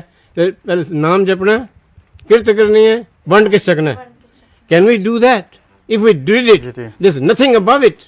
So that way we are trying to bring the whole world at an equal level. And Waheguru ਹਮੇਸ਼ਾ ਹੀ ਯਾਦ ਰੱਖਣੇ ਆ. ਪਿਛਲੇ ਬੁੱਧਵਾਰ ਸਾਡੇ ਇੱਥੇ ਇੱਕ ਮੁਸਲਮਾਨ ਕੋ ਆਏ ਡਾਇਲੋਗ ਸੁਸਾਇਟੀ ਗੱਲਬਾਤ ਕਰਨ ਵਾਸਤੇ. There were 9 people there. They issue certificates up to MA degrees they issue on this very. ਕਹਿੰਦੇ ਕਿ ਤੁਸੀਂ ਕੇਸ ਪੂਰੇ ਰੱਖਦੇ ਹੋ. ਕੀ ਗੱਲ ਵੀ ਇਹ ਸਮਥਿੰਗ ਸਪੈਸ਼ਲ ਹੈ? ਮੈਨੂੰ ਕਿਹਾ ਕਿ ਗੁਰੂ ਸਾਹਿਬ ਨੇ ਕਿਹਾ ਵੀ remain natural. Sikhs are natural children. ਇਸੇ ਤਰ੍ਹਾਂ ਜਿਸ ਤਰ੍ਹਾਂ ਸਾਨੂੰ ਪਰਮਾਤਮਾ ਨੇ ਕੇਸ ਦਿੱਤੇ ਛੋਟੇ ਹੁੰਦੇ ਆ ਤਾਂ ਛੋਟੇ ਛੋਟੇ ਕੇਸ ਹੌਲੀ ਹੌਲੀ ਵੱਡੇ ਹੋਈ ਜਾਂਦੇ ਆ.